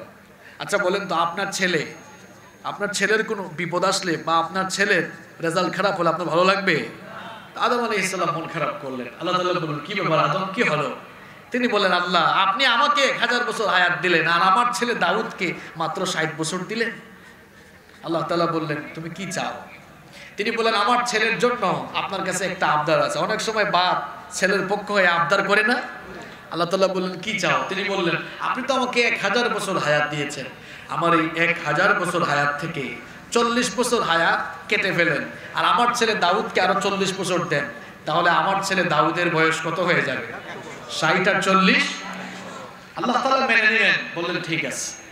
এখন আদম নবীর বয়স ছিল কত? 1000। 40 বছর কমলে থাকে কত? 960। তিনি দুনিয়াতে আসার পর 960 বছর শেষ হয়ে গেল। এরপরে মালাকুল মউত আসলেন। মালাকুল মউত যখন আসলেন, আদম আলাইহিস সালাম বললেন, কি ব্যাপার, তুমি এখন এসেছো কেন? নির্ধারিত টাইমে তো আসার কথা, এখনো তো টাইম হয় না। কয়, হয় নাই মানে হয়েছে তো, এখন 960 বছর হয়ে গিয়েছে না? তিনি বললেন, আমার তো 1000 বছর হওয়ার পরে তুমি আসার কথা। তিনি বললেন, মনে নাই আপনি যে আপনার ছেলে দাউদকে 40 বছর দিয়ে দিয়েছেন? কয়, না আমি দেই নাই। এবার মালাকুল মউত বলছেন, না আপনি দিয়ে ফেলেছেন। আদম আলাইহিস সালাম বলেন, না আমি দেই নাই। একজন বলছে দিয়েছেন, আরেকজন বলছে দেয় নাই। নাসিয়া আদম, আমাদের বাবা আদম আলাইহিস সালাম ভুলে গিয়েছিলেন। এজন্য মাঝে মাঝে আমরাও কি করি? ভুলে যাই। আমরা কোন জিনিস খাওয়ার পরেও ভুলবশত বলে ফেলি, না আমরা এটা খাই নাই, বলি না আমরা? আমাদের বাবা আদম ভুলে গিয়েছিলেন, মাঝে মাঝে আমরাও কি করি? ভুলে যাই। এই অবস্থা, দুইজনের মধ্যে এখন ঝগড়া শুরু হলো। আল্লাহ তাআলা বললেন, মালাকুল মউত ফিরে আসো। আদমকে তো 1000 দিয়েছিলাম ঠিক, 40 বছর যে কমেছিল তখন কোনো সাক্ষী রাখি নাই। এখন আদমের সঙ্গে ঝগড়া করে তুমি পারবা না, চলে আসো, 40 দিয়ে দেওয়া হলো। আর এখন থেকে সাক্ষীর সিস্টেম চালু হলো, এখন থেকে সাক্ষীর সিস্টেমটা রেখে দেওয়া হলো। 1000 বছর তিনি হায়াত পেলেন, আর 40 দেওয়া হলো। এই ঘটনা কেন শোনালাম? আমাদের সকলের বাবা, পৃথিবীর সকল মানুষের পিতা, মানব জাতির পিতা আদম আলাইহিস সালাম, তিনিও কিন্তু 1000 বছর শেষ হওয়ার পর পৃথিবী থেকে চলে গিয়েছেন। থাকতে পারেন? আপনি থাকতে পারবেন? মুসা আলাইহিস সালাম নরম নবী না গরম নবী? আরে বাপ রে বাপ, এমন গরম নবী, ফেরাউনের বংশের এক লোককে একটা থাপ্পড় দিয়া একেবারে দুনিয়া থেকে বিদায় করে দিয়েছেন। আল্লাহু আকবার, কত গরম নবী! মুসা আলাইহিস সালামের মৃত্যুর সময় যখন হলো, বুখারী শরীফের অনেক লম্বা হাদিস এটি। মুসা আলাইহিস সালামের মৃত্যুর সময় যখন হলো, মালাকুল মউত আসলেন। মুসা আলাইহিস সালাম বললেন, মান আনতা, কি, হু আর ইউ, তুমি কে? দেখছেন অবস্থা, মালাকুল মউতকে বলে তুমি কে? মালাকুল মউত ভাবলেন আমাকে দেখলেই তো মানুষের অবস্থা খারাপ হয়ে যায়, আর উনি বলছেন আমি। তিনি বললেন, আনা মালাকুল মউত, আমি মালাকুল মউত। তিনি বললেন, তো কি হয়েছে? কি হয়েছে মানে? আমি কেন আসি আপনি জানেন না? কেন আসছো? আপনার রূহ কবজ করার জন্য এসেছি। মুসা আলাইহিস সালাম বললেন, তাই? তা আসো, আমার রূহ কবজ করো। যখন কাছে আসলেন, ফালাম্মা জাআহু সাক্কাহু, যখন কাছে আসলেন একেবারে এই চোখের উপরে একটা থাপ্পড় দিলেন। আল্লাহু আকবার। এক থাপ্পড়ের চোটে চক্ষুটা বের হয়ে গেল। আল্লাহু আকবার। কেমন নবী, মালাকুল মউতকে পর্যন্ত থাপ্পড় দিয়েছে। কিসসা কাহিনী বলছি না না। ফালাম্মা জাআহু সাক্কাহু, কাছে আসার পরে কি করলেন? একটা থাপ্পড় দিলেন, চক্ষুটা বের হয়ে গেল। মালাকুল মউত আল্লাহর কাছে গিয়ে বলেন, আল্লাহ কার জান কবজের জন্য পাঠাইলেন? অল্পের জন্য তো আমার জানই শেষ হয়ে গেছিল। আল্লাহ তাআলা বললেন, আমার নবী মুসার কাছে ফিরে যাও, পয়গাম নিয়ে যাও, তাকে জানিয়ে দাও তিনি যদি আরো হায়াত চান, তিনি যেন একটি ষাঁড়ের পিঠের উপরে হাত রাখেন। তিনি তার হাত দিয়ে যতগুলো লোম ঢাকতে পারবেন, প্রত্যেকটি লোমের পরিবর্তে তাকে 1 বছর করে হায়াত বাড়িয়ে দেওয়া হবে। এই সংবাদ যখন মুসা আলাইহিস সালামকে দেওয়া হলো, তিনি পাল্টা প্রশ্ন করলেন, মালাকুল মউতকে বললেন, বুঝলাম 1 বছর করে হায়াত আমাকে বাড়িয়ে দেওয়া হবে প্রত্যেকটি লোমের বিনিময়ে। প্রশ্ন হলো, ওই হায়াতগুলো যখন ফুরিয়ে যাবে তখন কি হবে? মালাকুল মউত বললেন, তখন মরতে হবে, মৃত্যু থেকে বাঁচা যাবে। তখন তিনি বললেন, যেহেতু মরা একদিন লাগবেই, তাহলে আর দেরি করে লাভ নাই, রূহ কবজ করে ফেলো, আমি আমার মাওলার দিদার লাভে ধন্য হয়ে যেতে চাই। এই সুন্দর ঘটনাটি কেন শোনালাম? আপনাদেরকে মজা দেওয়ার জন্য নয় আমার ভাইরা। পৃথিবীর শ্রেষ্ঠ মানুষ হলেন আম্বিয়া আলাইহিমুস সালাম। তারা কেউ মৃত্যুর হাত থেকে রেহাই পান নাই। সুতরাং আমি আপনি যারা আছি, আমরাও মৃত্যু থেকে রেহাই পাবো। আমি বলছিলাম, আমরা কোথায় ছিলাম, কিভাবে আসলাম, কোথায় যাব, আর কেন এসেছি, এই বিষয়গুলো নিয়ে কথা বলবো ইনশাআল্লাহ। কোথায় ছিলেন, কিভাবে আসলেন বলেছি, এখন কোথায় যাবেন সেটা বলছি, এরপরে বলবো কেন এসেছেন ইনশাআল্লাহ। কষ্ট হচ্ছে না তো আপনাদের? এই পৃথিবীতে এসেছি থাকার জন্য নয়, চলে যাওয়ার জন্য। কেউ আমরা থাকবো না, কেউ আমরা থাকবো না। আমাদের পূর্বপুরুষরা কেউ পৃথিবীতে থাকতে পারেন, আমরাও থাকতে পারবো না। সময়ের ব্যবধানে আমরাও এই পৃথিবী থেকে চলে যাব। এই পৃথিবী হচ্ছে আমাদের জন্য, it's like a waiting room. এটি আমাদের জন্য ওয়েটিং রুমের মতো। দেশের বাইরে যারা যায়, এয়ারপোর্টে ঢোকার পর ইমিগ্রেশন ক্রস করে বিমান ছাড়ার আগ পর্যন্ত একটি রুমে বসে থাকে। এই রুমকে কি বলা হয়? Waiting room. বলেন তো আপনারা, বুদ্ধিমানের মতো জবাব দেন। ওই ওয়েটিং রুমে সারা জীবন থাকা যায় নাকি ফ্লাইট যায়? কথা বলেন। ফ্লাইট ছাড়ার আগ পর্যন্ত থাকা যায়। আমি আপনি আমরা সবাই ইমিগ্রেশন ক্রস করে আমরাও একটি ফ্লাইটের জন্য এই পৃথিবী নামক ওয়েটিং রুমে অপেক্ষা করছি। হয়তো অনেকের প্রশ্ন হতে পারে, হুজুর আমরা অনেকে জীবনে কোনোদিন এয়ারপোর্টেও ঢুকে নাই, তো ইমিগ্রেশন আমরা কোন দিন ক্রস করলাম? আপনি আমি যেদিন মায়ের পেটের ভেতর থেকে বের হয়েছি, ইমিগ্রেশন কমপ্লিট করে, ইমিগ্রেশন শেষ করেই মায়ের পেটের ভেতর থেকে বের হয়ে এখন এই পৃথিবী নামক ওয়েটিং রুমে আছি আর অপেক্ষা করছি একটি ফ্লাইটে। ওই ফ্লাইটের পাইলট যিনি, তার নাম মালাকুল। মালাকুল। আমরা বসে আছি, যেখানে আছি একটি ফ্লাইট আসবে। এই ফ্লাইট আসলে সকলকে চলে যেতে হবে। বিদেশগামী একজন প্যাসেঞ্জার আর কবরগামী একজন প্যাসেঞ্জারের মধ্যে তেমন কোনো পার্থক্য নেই, একটি পার্থক্য ছাড়া। খুব মন দিয়ে শুনুন। এই রূপসা থেকে জেদ্দা একজন লোক যাবে। কোথায় যাবে? জেদ্দা ছিলেন তো আপনারা? এটা কোন দেশে? আমেরিকায় না? কোথায় এটা? সৌদি আরব। সৌদি আরবের একটি সিটির নাম হলো জেদ্দা। তো আপনাদের যশোর এয়ারপোর্টে তো ইন্টারন্যাশনাল এয়ারপোর্ট না, ঢাকাতে গিয়েছে। ঢাকা এয়ারপোর্টে যাওয়ার পর রাত 11টা বাজে, তো ইমিগ্রেশন শেষ করেছে, তার ফ্লাইট হচ্ছে রাত 12:30টায়। ফ্লাইট কয়টায়? রাত 12:30টায়। রূপসা থেকে জেদ্দাগামী একজন প্যাসেঞ্জার তার ফ্লাইটের সময় জানে, কিন্তু আমরা যারা কবরগামী প্যাসেঞ্জার আমরা কেউ আমাদের ফ্লাইটের সময়ও জানি না। এটি হলো রূপসা থেকে জেদ্দাগামী যাত্রী, আর আমরা যারা দুনিয়াতে আছি দুনিয়া থেকে কবরগামী যাত্রীর মধ্যে পার্থক্য যে ওই যাত্রী তার ফ্লাইটের সময় জানে আর আমরা আমাদের নিজের ফ্লাইটের সময়ও জানি না। আমি মাইকের সামনে কথা বলছি, উঠতে পারবো কিনা সেটাও জানি না। আমার মতো কত বক্তা মাইকে কথা বলতে বলতেই মরে গেছে।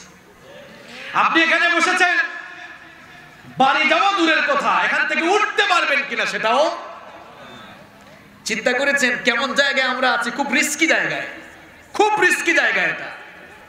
এই রিস্কি জায়গা যেখানে আমরা আমাদের ফ্লাইটের সময়ও জানি না, এই জায়গায় থেকে দুনিয়াকে পাওয়ার জন্য আমরা আজ মরিয়া হয়ে উঠেছি, অথচ এই দুনিয়া আপনার হবে না, এই দুনিয়া আপনার হবে না। তাহলে কেন আপনি এই দুনিয়ার জন্য আপনার ঈমান, আমল, আখলাক সব ধ্বংস করে দিচ্ছেন? why? what's the reason? কারণটা কি?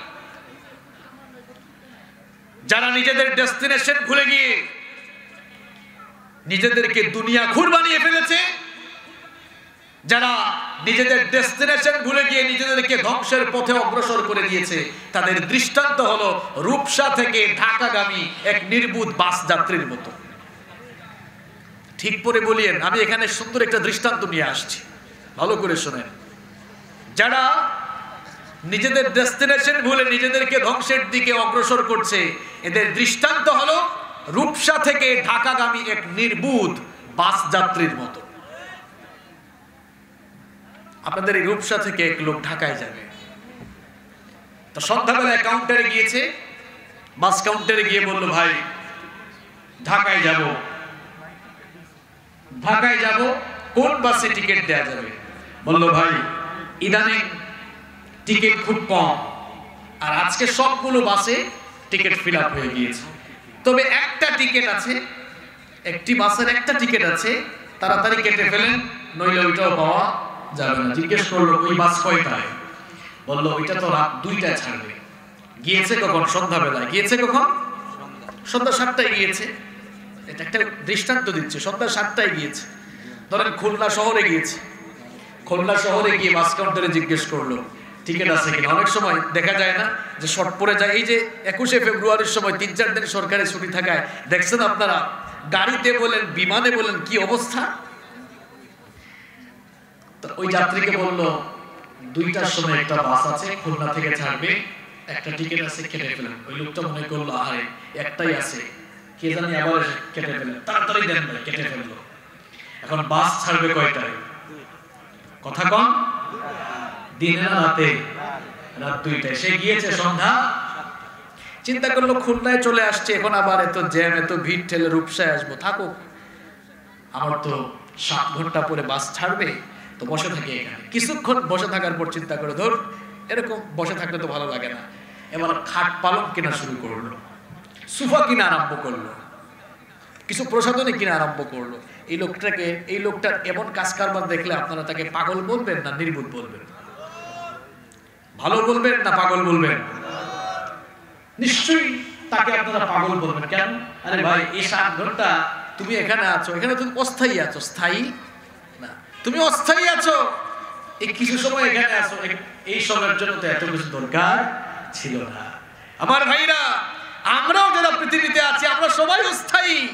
এই অস্থায়ী জায়গায় থাকার জন্য আমরা কত কিছু করছি, অথচ কিছুই নিয়ে যেতে পারবো না। আমরা ওই নির্বুধ যাত্রীর মতো আখিরাত ভুলে দুনিয়ার জন্য পাগল হয়ে গিয়েছি। সে তো জানে তার বাস 2টায় ছাড়বে, আর আপনি জানেনও না যে কোন সময় যে আপনার পাইলট মালাকুল মউত আসবে।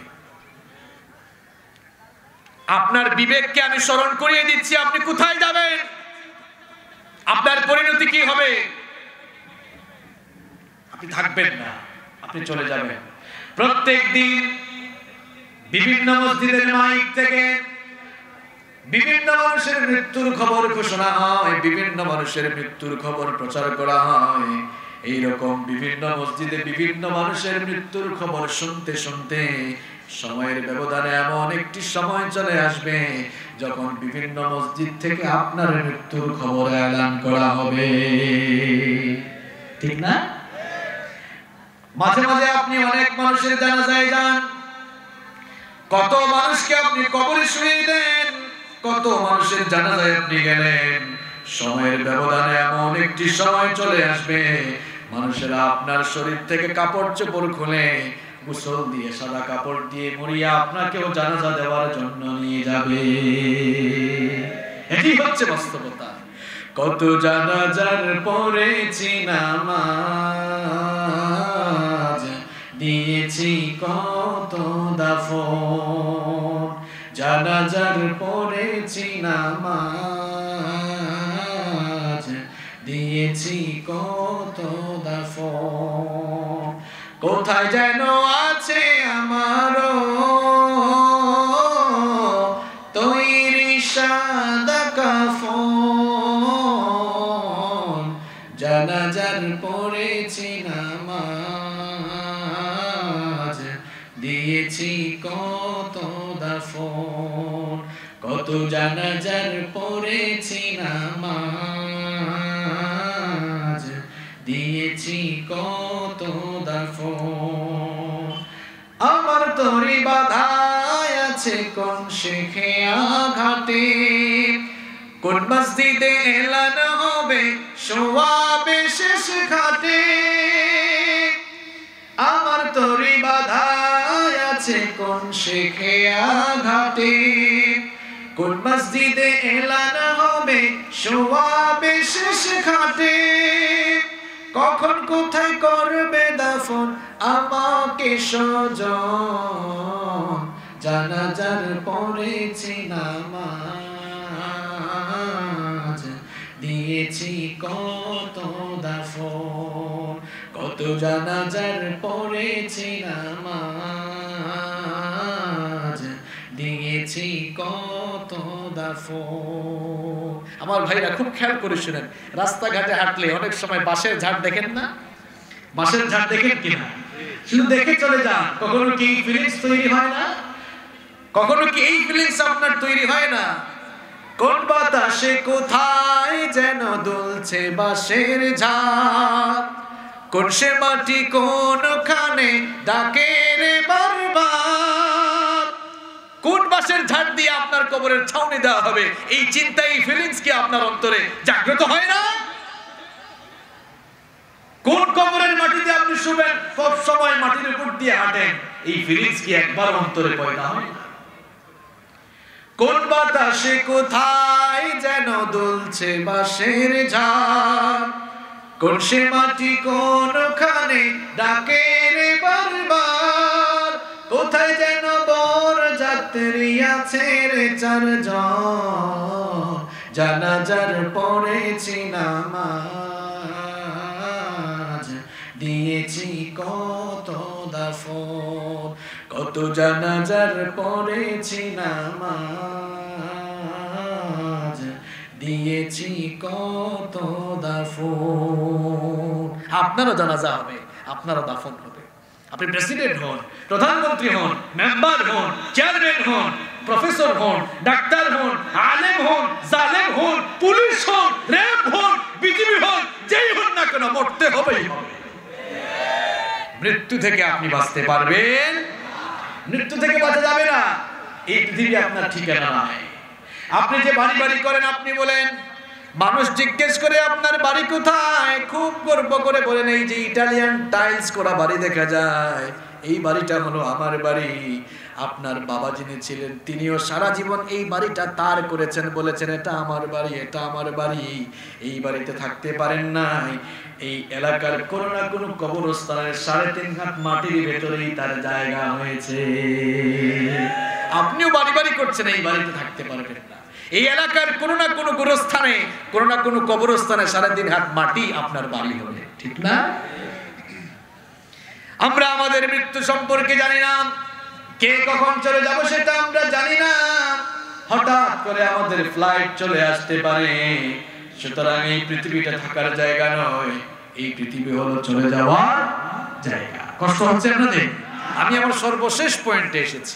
এতক্ষণ আপনাদেরকে বুঝাইতে বুঝাইতে লাইনে নিয়ে আসছি। 10 মিনিট থাকা যাবে না ইনশাআল্লাহ। এখন আমার মূল কথাগুলো বলা শুরু করব।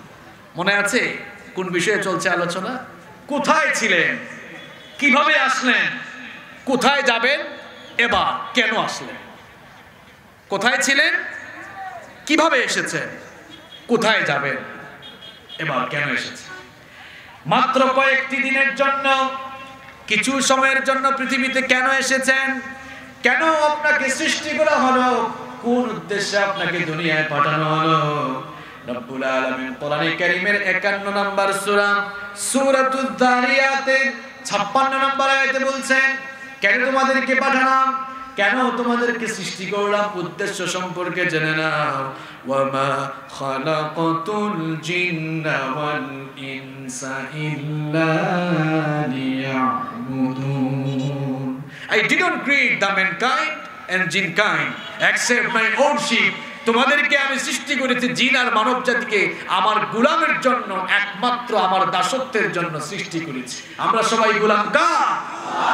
আমাদেরকে দুনিয়াতে পাঠানো হয়েছে নেক আমলের প্রতিযোগিতা করার জন্য, আল্লাহর গোলামি করার জন্য। এই জন্য রব্বুল আলামিন সূরাতুল মুলকের 2য় আয়াতে বললেন, আল্লাযী খালাকাল মাউতা ওয়াল হায়াতা লিয়াবলুয়াকুম আইয়ুকুম আহসানু আমালা। জীবন মৃত্যু দেওয়া হয়েছে, এর মাঝখানের সময়টা কেন দেওয়া হলো? লিয়াবলুয়াকুম আইয়ুকুম আহসানু আমালা, যেন তোমরা উত্তম আমল, নেক আমলের ক্ষেত্রে পারস্পরিক প্রতিযোগিতা করতে পারো। প্রতিযোগিতা আমরা আজ টাকা পয়সা কামানোর জন্য করছি, প্রতিযোগিতা করছি কে কার চাইতে বেশি ক্ষমতাধর হতে পারে। অথচ রব্বুল আলামিন বলছেন প্রতিযোগিতা করো, তাআওয়ানু আলাল বিররি ওয়াত তাকওয়া ওয়ালা তাআওয়ানু আলাল ইসমি ওয়াল উদওয়ান।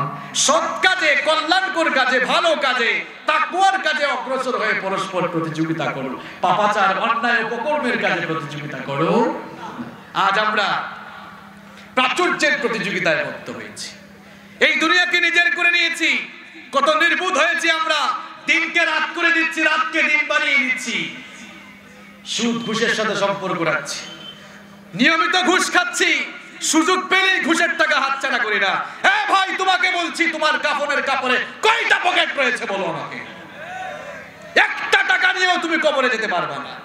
এখন বলবে হুজুর এটা আমার জন্য না, উত্তরাধিকারের জন্য রেখে যাচ্ছে। তোমার উত্তরাধিকার তোমার সাথে যাবে না। তুমি মরে যাওয়ার পরে দেখবা সবাই তাড়াহুড়া করবে, সবাই মিলে তোমাকে কবরে শোয়ায় আসবে। কার জন্য এগুলা করছেন? কেন নিজেকে ধ্বংসের দিকে ঠেলে দিচ্ছেন? আপনাকে সৃষ্টির উদ্দেশ্য আপনি ভুলে গিয়েছেন। রব্বুল আলামিন বলছেন, বান্দারে তোকে আমার গোলামির জন্য সৃষ্টি করেছি। আজ আল্লাহর গোলামি ভুলে গিয়ে, আল্লাহর গোলামি না করে আমরা আজ নফসের গোলাম হয়েছি, অথবা আমরা শয়তানের মুরিদ হয়ে শয়তানের গোলাম হয়েছি। সৃষ্টির উদ্দেশ্য ভুলে গিয়েছি, পৃথিবীতে কেন এসেছি তা ভুলে গিয়েছি। সামান্য দুনিয়ার জন্য আল্লাহর কোরআনের বিরুদ্ধে দাঁড়িয়ে যায়, আলেম ওলামাদের বিরুদ্ধে দাঁড়িয়ে যায়, ইচ্ছা হলে ইসলামের বিরুদ্ধে কথা বলি। আরে ভাই, এখানে থাকার জন্য আসেন নাই, এত যে ইসলামের বিরোধিতা করেন, মরে দেখেন ফেরেশতারা কেমন পেদানি দেয়। আপনার বাপ দাদা থাকতে পারে না, আপনিও থাকতে পারবেন, চলে যেতে হবেই হবে। আজ যান আর কাল যান, যেতে আপনাকে হবেই। এখানে কেন এসেছেন এটা আপনাকে জানা দরকার। রব্বুল আলামিন বলছেন, তোমাকে আমার গোলামের জন্য সৃষ্টি করেছি, যতদিন থাকবা গোলামের মতো আমার গোলামি করবা, ঠিক কি না? প্রশ্ন হলো কতদিন গোলামি করতে হবে, কতক্ষণ গোলামি করতে হবে? এর জবাব কোরআনে আছে না নাই? রব্বুল আলামিন বলছেন কতক্ষণ গোলামি করতে হবে। শোনো, ওয়া'বুদ রাব্বাকা হাত্তা ইয়াতিয়াকাল ইয়াকিন। তোর কাছে মরণ আসা পর্যন্ত তুই আমার গোলামি কর। আদেশটা কার? আদেশটা কার? মানে আপনি যে আল্লাহর গোলাম, এটা মুখ দিয়ে বললেই হবে না, আপনার কাজে কর্মে তা দেখাতে। আপনি আল্লাহর গোলাম, এখন আল্লাহর গোলাম হয়ে গেলে গোলামের কাজ মালিকের আইন মানা না মালিকের আইন অমান্য করা? বলেন, আপনি আপনার প্রতিষ্ঠানে কোনো লোককে কর্মকর্তা হিসেবে নিয়োগ দিয়েছেন, এখন কর্মকর্তার কাজ আপনাকে আদেশ দেওয়া না আপনার আদেশ মানা? কথা কোন ভাই? আপনার আদেশ। তো আপনাকে আল্লাহ গোলাম বানিয়েছেন, সুতরাং গোলাম হতে গেলে গোলামের পরিচয় দিতে হবে, গোলামের পরিচয় থাকা লাগবে। আজান হয়ে যাবে, আপনি যদি মসজিদে না যান বোঝা যাবে গোলামি হলো না, বরং আল্লাহর সাথে একটা টিটকারি হলো, ঠিক না? আপনি নামাজে গেলেন না, নামাজে গেলে খুশি হন কে? আর নামাজ ছেড়ে দিলে খুশি হয় কে? তা আপনি ফজরের নামাজ ছেড়ে দিয়ে কারে খুশি করেন? আপনি জোহরের নামাজ ছেড়ে দিয়ে আল্লাহর গোলামের পরিবর্তে কার গোলামি করেন? আপনি আসর মাগরিব এশা প্রত্যেকদিন 5 ওয়াক্তের নামাজ ছেড়ে দিয়ে আপনি আল্লাহর গোলামের পরিবর্তে শয়তানকে খুশি করে শয়তানের গোলামি করেন। আল্লাহ বলছেন সুদ খেও না, ঘুষ খেও না। ঘুষের টাকা দেখলে আপনার মাথা ঠিক থাকে না, আপনি তো আল্লাহর আইন অমান্য করলেন, আল্লাহর গোলামির পরিচয় না দিয়ে নফসের গোলাম হয়ে শয়তানের গোলামি করেছেন। এইভাবে নিজেকে মুসলমান দাবি করলেন, নিজেকে ইমানদার দাবি করলেন, আর আপনার জীবনের প্রত্যেকটি পরতে পরতে প্রত্যেকটি পদে পদে আপনি অন্যায় অপকর্ম করলেন। কথা বলার সময় মিথ্যা বললেন, আপনি এই মুখ দিয়ে এই জবান দিয়ে গীবত করলেন, চুগলখড়ি করলেন, পরনিন্দা করলেন, পরচর্চা করলেন, সুদ খেলেন, ঘুষ খেলেন, চাঁদাবাজি করলেন, দুর্নীতি করলেন, টেন্ডারবাজি করলেন, মানুষের উপরে জুলুম করলেন, অন্যায় করলেন, রাহাজানি করলেন। এইভাবে মুখ দিয়ে ঈমানের কথা বলে আর লেবাসটা মুসলমানের ধারণ করে জীবনের প্রত্যেকটি পরতে পরতে যারা অন্যায় অপকর্ম করে, এর নাম ঈমানদারি নয়, এর নাম বেঈমানি, এর নাম মুনাফিকি। ঈমান এটা মুখে দাবি করার শুধু বিষয় নয়।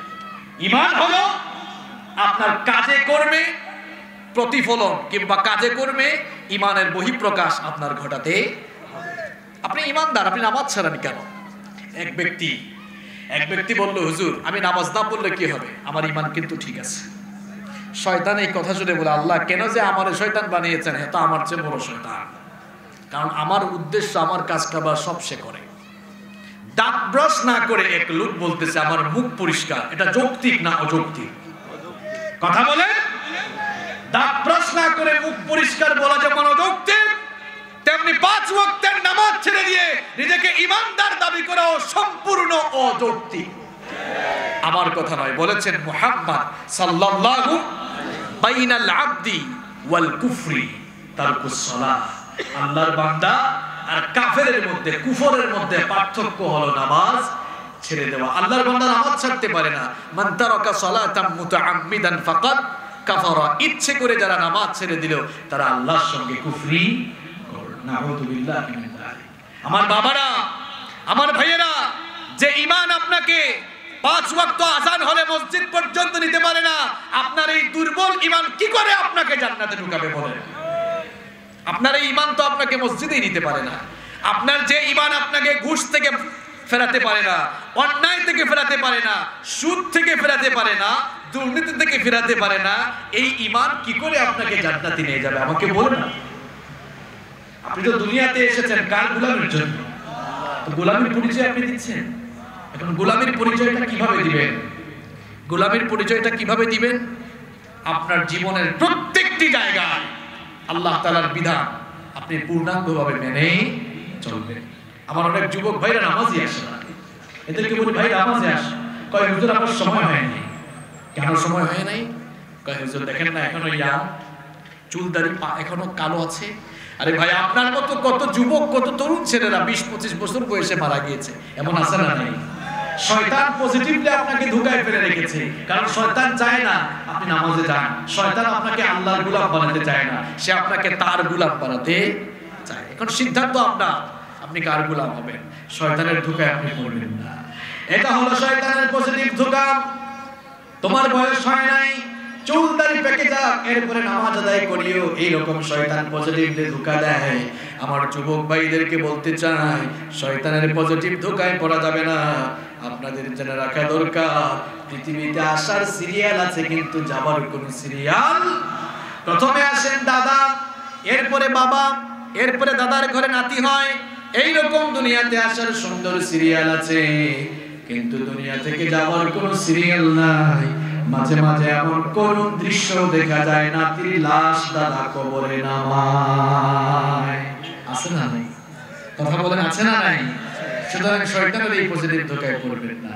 আমার যুবক ভাইরা, আজান হয়ে গেলে মসজিদের সামনের কাতারগুলো আপনারা দখল করবেন। বুড়া বাবারা রাগ করিয়েন না যে হুজুর আমাদেরকে রূপসায় এসে ঠেলায়া সামনের কাতার থেকে বের করে দিয়ে গেছে। আপনারা মারা যাওয়ার আগে যদি নিজের চোখের সামনে দেখে যান আপনাদের ছেলেগুলো মসজিদের সামনের কাতারে নামাজ আদায় করছে, এটা সুখের বিষয় না দুঃখের বিষয়। মরার আগেই দেখে যেতে পারলেন যে আপনার পরবর্তী প্রজন্ম নামাজি হচ্ছে। সুবহানাল্লাহ।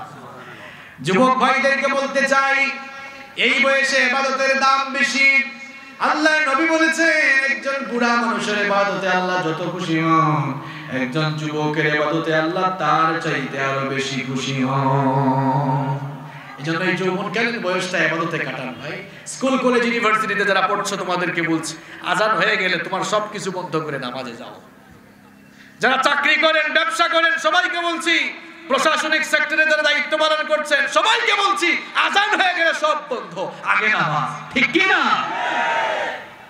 আমরা নামাজকে বলি কাজ আছে, অথচ আমাদের অবস্থা এমন হওয়া উচিত ছিল যে কাজকে বলা উচিত স্টপ, এখন আমার নামাজ আছে। ঠিক কি না? এই চরিত্র যদি আমরা লালন করি, আমার যুবক ভাইরা, মাদকাসক্ত হয়ে এই যৌবনকালের সময় নষ্ট করা যাবে না। এই বয়সে নিজের যৌবনের হেফাজত না করে নিজের যৌবনকে ধ্বংসের দিকে দেওয়া যাবে না। রাস্তাঘাটে সুন্দরী মেয়ে দেখলেই তাদের দিকে কুদৃষ্টি দিয়ে তাদেরকে ডিস্টার্ব করিয়েন না। মেয়েদেরকে সম্মান করতে শিখেন, ইফটিজিং করিয়েন না। যেই মেয়েকে আপনি ডিস্টার্ব করতে চান, আপনার মন বলে তাকে একটু ডিস্টার্ব করি, আপনার দিলে অন্তরে আপনার বিবেকে কি আসে না যে এই মেয়েটা সে তো নারী জাতি, মায়ের জাতি, মায়ের জাতির দাম কম না বেশি, ইজ্জত কম না বেশি? এত বেশি আমরা পুরুষ মানুষ পায়ের তলায় আছে স্যান্ডেল, আর মেয়েরা, নারীরা মায়ের জাতি হওয়ার কারণে আল্লাহ তাআলা এদের পায়ের নিচে তার বেহেশত রেখে দিয়েছে। তাহলে তাদেরকে সম্মান করার দরকার আছে না নাই? রাস্তাঘাটে তাদের চলাফেরা উন্মুক্ত করে দেন। পর্দা কি শুধু নারীদের জন্য? আল্লাহ পর্দার আয়াত আগে নাজিল করেছেন পুরুষদের জন্য। কুল্লিল মুমিনিনা ইয়াগুদ্দু মিন আবসারিহিম। নবী মুমিন পুরুষদেরকে বলুন তারা যেন তাদের চক্ষুকে পরনারী থেকে নিম্নগামী করে, এদের দিকে না তাকিয়ে চক্ষুটা যেন অবনত করে দেয়। আমার যুবক আর তরুণ ভাইদেরকে বলতে চাই, নিজেদের চরিত্র গঠন করেন আল্লাহর নবী ইউসুফ আলাইহিস সালামের মতো, যাকে আল্লাহ পাক এই দুনিয়ার অর্ধেক সৌন্দর্য দিয়েছে, দেখলে চোখ ফেরানো যেত না, যার রূপে মুগ্ধ হয়ে মিশরের সেই যুগের সুন্দরী রূপসী নারীরা ফল কাটতে গিয়ে নিজেদের আঙ্গুলগুলো তারা কেটে ফেলে দিয়েছিল। তিনি যেই ঘরে থাকতেন সেই ঘরের মহিলা জুলাইখা প্রত্যেকদিন তার চোখের সামনে সাইয়েদনা ইউসুফ আলাইহিস সালামকে দেখে তার নিজের লোভ সামলাতে পারলো না। ইউসুফ আলাইহিস সালামকে তার কাছে পাওয়ার জন্য ব্যাকুল হয়ে গেল। একদিন সে নির্জনে তার দাসীর মাধ্যমে ইউসুফ আলাইহিস সালামকে একেবারে তার বেডরুমে খাস কামরায় আমন্ত্রণ জানালো। এরপরে 7টি দরজা ছিল, সবগুলো দরজা লক করে দিল। ইউসুফ আলাইহিস সালামকে যখন কুপ্রস্তাব পেশ করলো, সাইয়েদনা ইউসুফ আলাইহিস সালাম লক্ষ্য করলেন দুষ্ট এই মহিলা এমন জায়গায় নিয়ে এসেছে, এখান থেকে বের হওয়ার কোনো রাস্তা দেখে নাই। তিনি তো আল্লাহর নবী, এমন কুপ্রস্তাব তিনি মেনে নিতে পারেন না।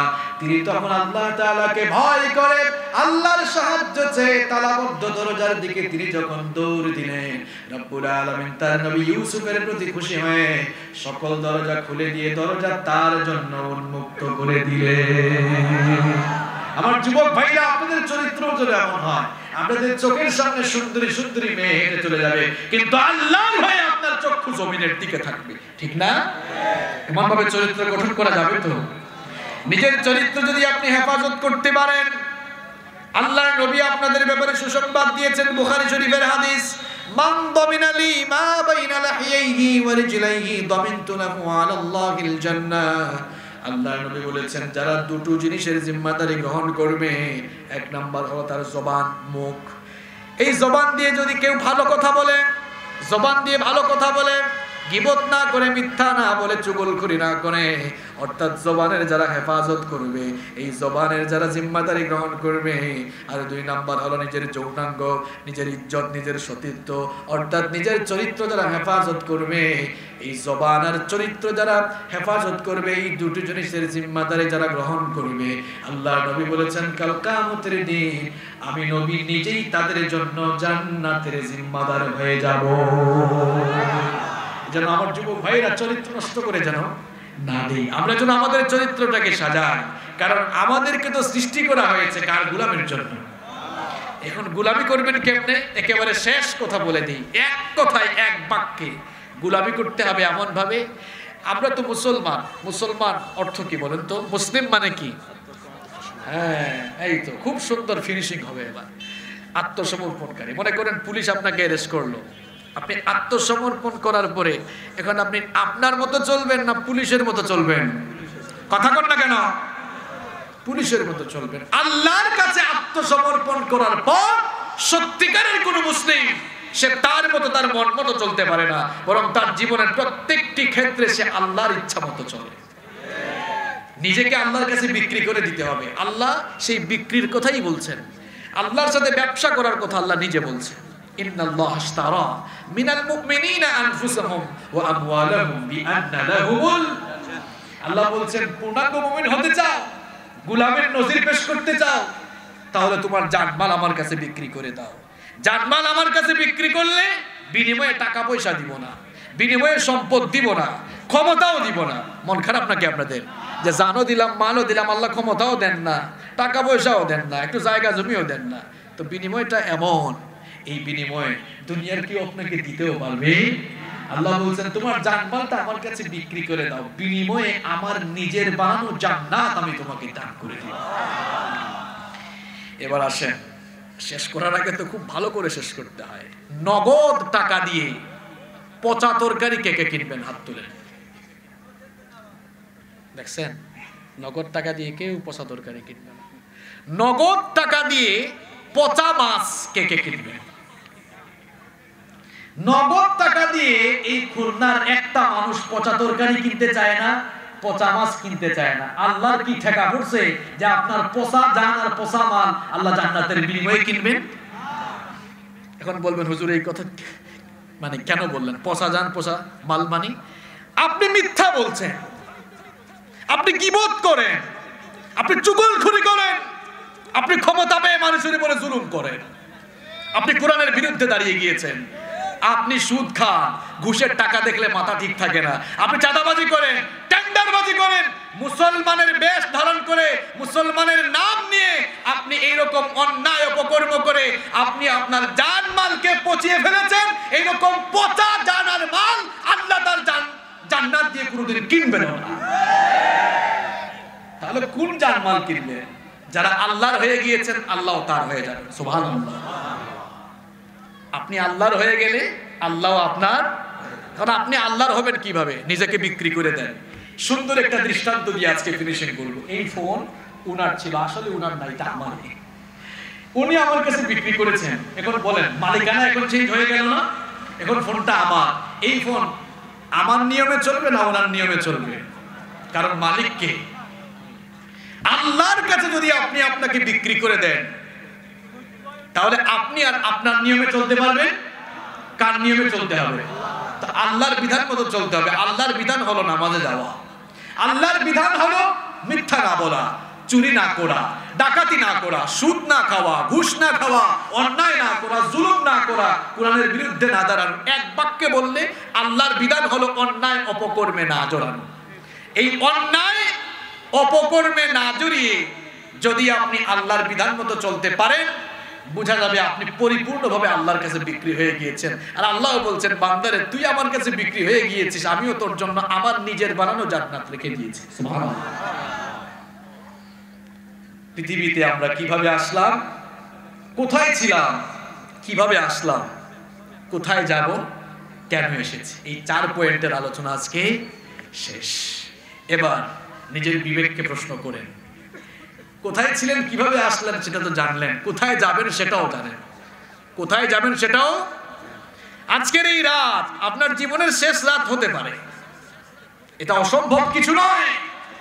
গতকাল রাত 12টায় আপনার মতো বহু সুস্থ মানুষ দুনিয়াতে ছিল, সে ভাবে নাই মরে যাবে, আজ রাত 12টায় কবরে ঘুমিয়ে আছে। দেখেন গিয়ে খোঁজ নিয়ে কত মানুষ অ্যাক্সিডেন্ট করছে। গতকালও সুস্থ ছিল, ভাবছে আজকে এটা করব, আবার আরেকজনকে বলছে দোস্ত আগামী সপ্তাহে তোমার বাসায় আসবো, দাওয়াত খাবো, কিন্তু দাওয়াত খাওয়া হয়েছে। আপনি ভাবতেছেন আগামী মাসে খুরমা পোলাও খাবেন, শেষ, আজকের রাতটাই শেষ রাত হয়ে যেতে। আল্লাহর নবীকে জিজ্ঞেস করা হলো মান আকিয়াসুন নাস ওয়া আহজামুন নাস, সবচেয়ে বুদ্ধিমান কে, সবচেয়ে চালাক কে? এই প্রশ্ন আপনাদেরকে করলে আমি যদি বলি বলেন তো সবচেয়ে চালাক বুদ্ধিমান কে, আপনারা বলবেন হুজুর কম বয়সে যারা মাল কামাইছে এরাই বুদ্ধিমান।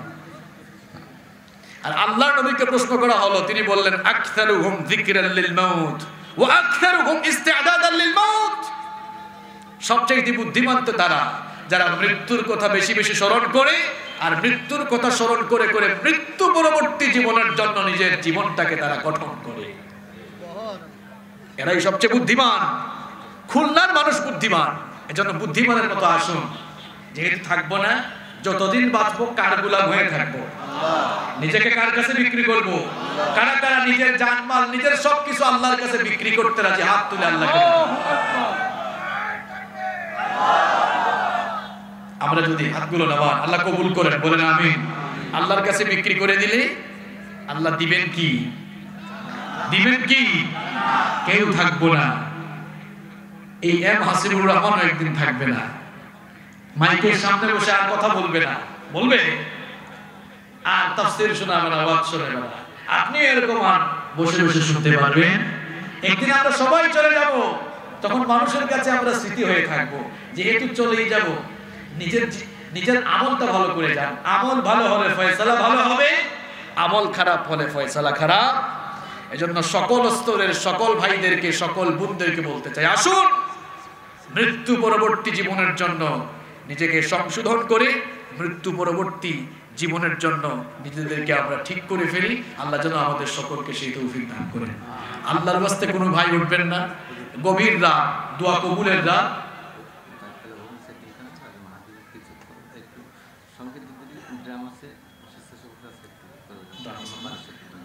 প্রিয় ভাইরা, কেউ উঠবেন না আপনারা। গভীর রাত, দোয়া কবুলের রাত, এই যে এরপরে উঠতেছে। আরে ভাই, এই মোনাজাত তো আপনার জীবনের শেষ মোনাজাত হতে পারে। এই মোনাজাত আপনার জীবনের শেষ মোনাজাত, আর কোনোদিন মোনাজাত করার হয়তো সুযোগ নাও পেতে পারে। এমনও হতে পারে আজকের মোনাজাতে আপনার চোখের পানি ঝরে যেতে পারে, আর চোখের পানি দিয়ে আপনার গুনাহগুলো মুছে যেতে। কার দিল কোন সময় নরম হয় কেউ জানে? আচ্ছা বলেন তো, শরীরে ময়লা আছে, গোসল করলেন আর ময়লা থাকবে? আপনি যদি আল্লাহর কাছে ভিক্ষুকের মতো হাত তুলে চোখের পানি ছাড়তে পারেন, আপনার চোখের পানি নাকের ডোকায় আসার আগে আল্লাহ ওই চোখের পানি দিয়ে আপনার গুনাহগুলোকে ধুয়ে মুছে সাফ করে দিবেন। চোখের পানি অনেক পাওয়া, এজন্য বসেন আপনারা, কেউ উঠবেন না। এই মাদ্রাসার বিল্ডিং এর কাজ চলছে। আমি নিজে মাহফিলে এসে কমিটির ভাইরা আমাকে সেখানে নিয়ে গিয়েছে, আমি দেখে খুব খুশি হয়েছি। 4 তলা ভবনের নির্মাণ কাজ শুরু হয়েছে। এই মাদ্রাসা থেকে হাফেজ হবে। এই যে আজকে আমরা 2 জনকে পাগড়ি পরালাম, আমরা আশাবাদী এই মাদ্রাসা থেকে শত শত হাজার হাজার লক্ষ লক্ষ হাফেজ তৈরি হবে ইনশাআল্লাহ। মাসের উপরে হয়ে গেছে, একদিন লক্ষ লক্ষ হবে ইনশাআল্লাহ। এই কোরআনের খাদেমগুলো এখান থেকে তৈরি হবে। এজন্য এই দ্বীনি প্রতিষ্ঠানগুলোকে আমরা আমাদের সহযোগিতা দিয়ে এই প্রতিষ্ঠানগুলোকে আমরা আরো এগিয়ে দিব। এজন্য আমরা আসুন একটু নিঃস্বার্থভাবে শামিল হই। সবাই একটু হাতটা উপরে তুলেন, হাত উপরে তুলেন। বহুক্ষণ বসছেন তো, একটু নাড়া দেন তো, এরকম নাড়া দেন তো। এবার একটু এরকম দেন, ব্যায়াম হয়ে যাক। এবার সবাই পকেটে হাত ঢুকান, আরেকজনের পকেটে না, নিজের পকেটে। আমি তো বলতেছি আগে তো আমার আমল করা দরকার, তাই না? এই দেখেন, আমিও আমার পকেটে হাত ঢুকিয়ে আমিও বের করেছি। যারা দূর থেকে এসেছেন ভাড়ার পয়সা রেখে দেন, ভাড়ার পয়সা রেখে এই মাদ্রাসায় উন্নয়নের জন্য সবাই আপনারা শামিল হওয়ার চেষ্টা করেন। ভলান্টিয়ার ভাইরা চাদর নিয়ে ঢুকে যান, সবাই আপনারা শামিল হওয়ার চেষ্টা করেন। সবাই সবাই, অনেকে দিক হাত ঢুকায় নাই, হাত ঢুকান, সবাই হাত ঢুকান। এই যে আমিও তো হাত ঢুকেছি, সবাই হাত ঢুকান, সবাই। ভলান্টিয়ার ভাইরা একটু তাড়াতাড়ি ঢুকে যান, একটু জিকির করেন লা ইলাহা ইল্লাল্লাহ। জিকিরের মাঝখানে কেউ উঠতে পারবেন না, উঠলে কিন্তু খবর আছে। লা ইলাহা ইল্লাল্লাহ।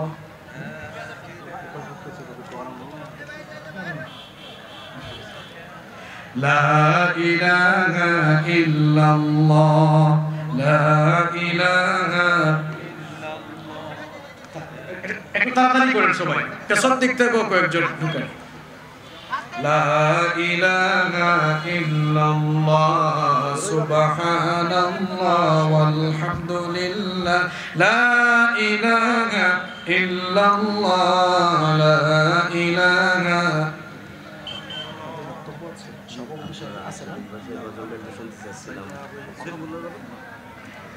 মাহফিল কমিটির সভাপতি সাহেবের বক্তব্য শুনে আমরা মোনাজাতে যাব ইনশাআল্লাহ। সভাপতি সাহেবের সংক্ষেপে, কারণ দেশের শান্তি শৃঙ্খলা রক্ষায় তাদের অবদান আমরা কখনো ভুলতে পারবো না। সকলের জন্য দোয়া হবে ইনশাআল্লাহ। আল্লাহুম্মা আমিন।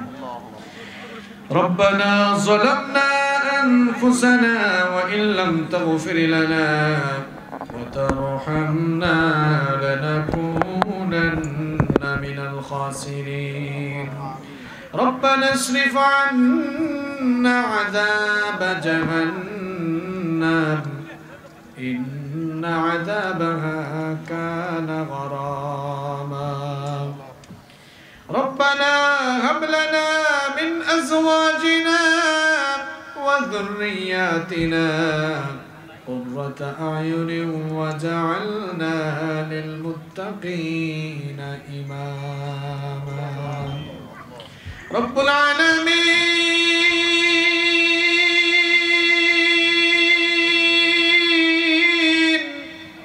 গভীর রাত পর্যন্ত তোমার কোরআন পাগল বান্দারা নীরবে বসে বসে তোমার কিতাব থেকে আলোচনা শুনেছেন। রব্বুল আলামিন গভীর এই রাত দোয়া কবুলের সময়ে আমরা তোমার গুনাহগার বান্দারা জীবনের সকল গুনাহগুলোকে সামনে নিয়ে এতিমের মতো গোলামের মতো মাথা নত করে দিয়ে ভিক্ষুকের মতো দুখানা হাত তোমার কাছে তুলেছি। রব্বুল আলামিন আমরা জানি আমরা গুনাহগার, কিন্তু আমরা এটাও তো জানি তোমার নাম হচ্ছে গফফার। ওগো আল্লাহ ইয়া রব, আমাদের গুনার দিকে তুমি যদি তাকাও, আমাদের মতো গুনাহগারদেরকে তোমার ক্ষমাও করতে মন চাইবে না। রব্বুল আলামিন আমাদের গুনার দিকে না তাকিয়ে তোমার রহমতের নজর দিয়ে আমাদের দিকে তাকাও। তুমি তো বলেছো লা তাকনাতু মির রাহমাতিল্লাহ, আমার গোলামেরা গুনাহগার হয়ে গেলেও তোরা আমার রহমত থেকে নিরাশ হয়ে যাস না। রব্বুল আলামিন কেবলমাত্র তোমার দয়া আর করুণার আশা করে জীবনের গুনাহগুলোকে সামনে নিয়ে ভিখারির মতো তোমার কাছে হাত তুলেছি। ওগো মাবুদ, তোমার দরজার ভিখারীদেরকে তুমি খালি হাতে ফিরিয়ে দিও না। ওগো আল্লাহ, তুমি যদি আমাদেরকে খালি হাতে ফিরিয়ে দাও, আমার কারো কাছে গিয়ে চাওয়া যাওয়া কিংবা বলার জায়গা নাই। রব্বুল আলামিন কে যে কখন দুনিয়া থেকে আমরা চলে যাই জানি না।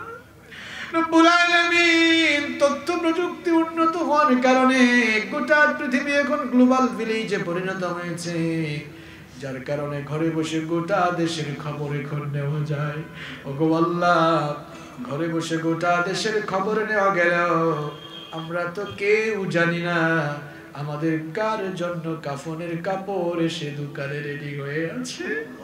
কে কখন দুনিয়া থেকে চলে যায় আমরা কেউ জানি না। এমনও তো হতে পারে আজকের এই মোনাজাত আমাদের কারো কারো জন্য জীবনের শেষ মোনাজাত হয়ে যেতে পারে, আর কোনোদিন হাত তোলার সুযোগ নাও পেতে পারি। ওগো আল্লাহ, সেই জন্য ভিক্ষুকের মতো তোমার কাছে দোকানে হাত তুলে ফরিয়াদ করছি, আমাদের জীবনের গুনাহগুলো তুমি মাফ করে দাও। ওগো আল্লাহ, গুনাহগার হয়ে গুনার বোঝা মাথায় নিয়ে অন্ধকার কবরে গিয়ে আমরা শাস্তি পেতে চাই না। তুমি আমাদেরকে মাটি দিয়ে সৃষ্টি করেছো, মাটির তৈরি শরীর নিয়ে আগুনের তৈরি জাহান্নামে আমরা পড়তে পারবো না। ওগো আল্লাহ, ইয়া আরহামার রাহিমিন, ইয়া রাব, তোমার রহমতের নজর দিয়ে আমাদের দিকে তাকাও। ওগো আল্লাহ, আমরা আমাদের জীবনে ছোট বড় সগীরা কবিরা শিরক বিদআত জানা অজানা যত গুনাহ করেছি, মেহেরবানি করে জীবনের সকল গুনাহগুলোকে তুমি মাফ করে দাও। রব্বুল আলামিন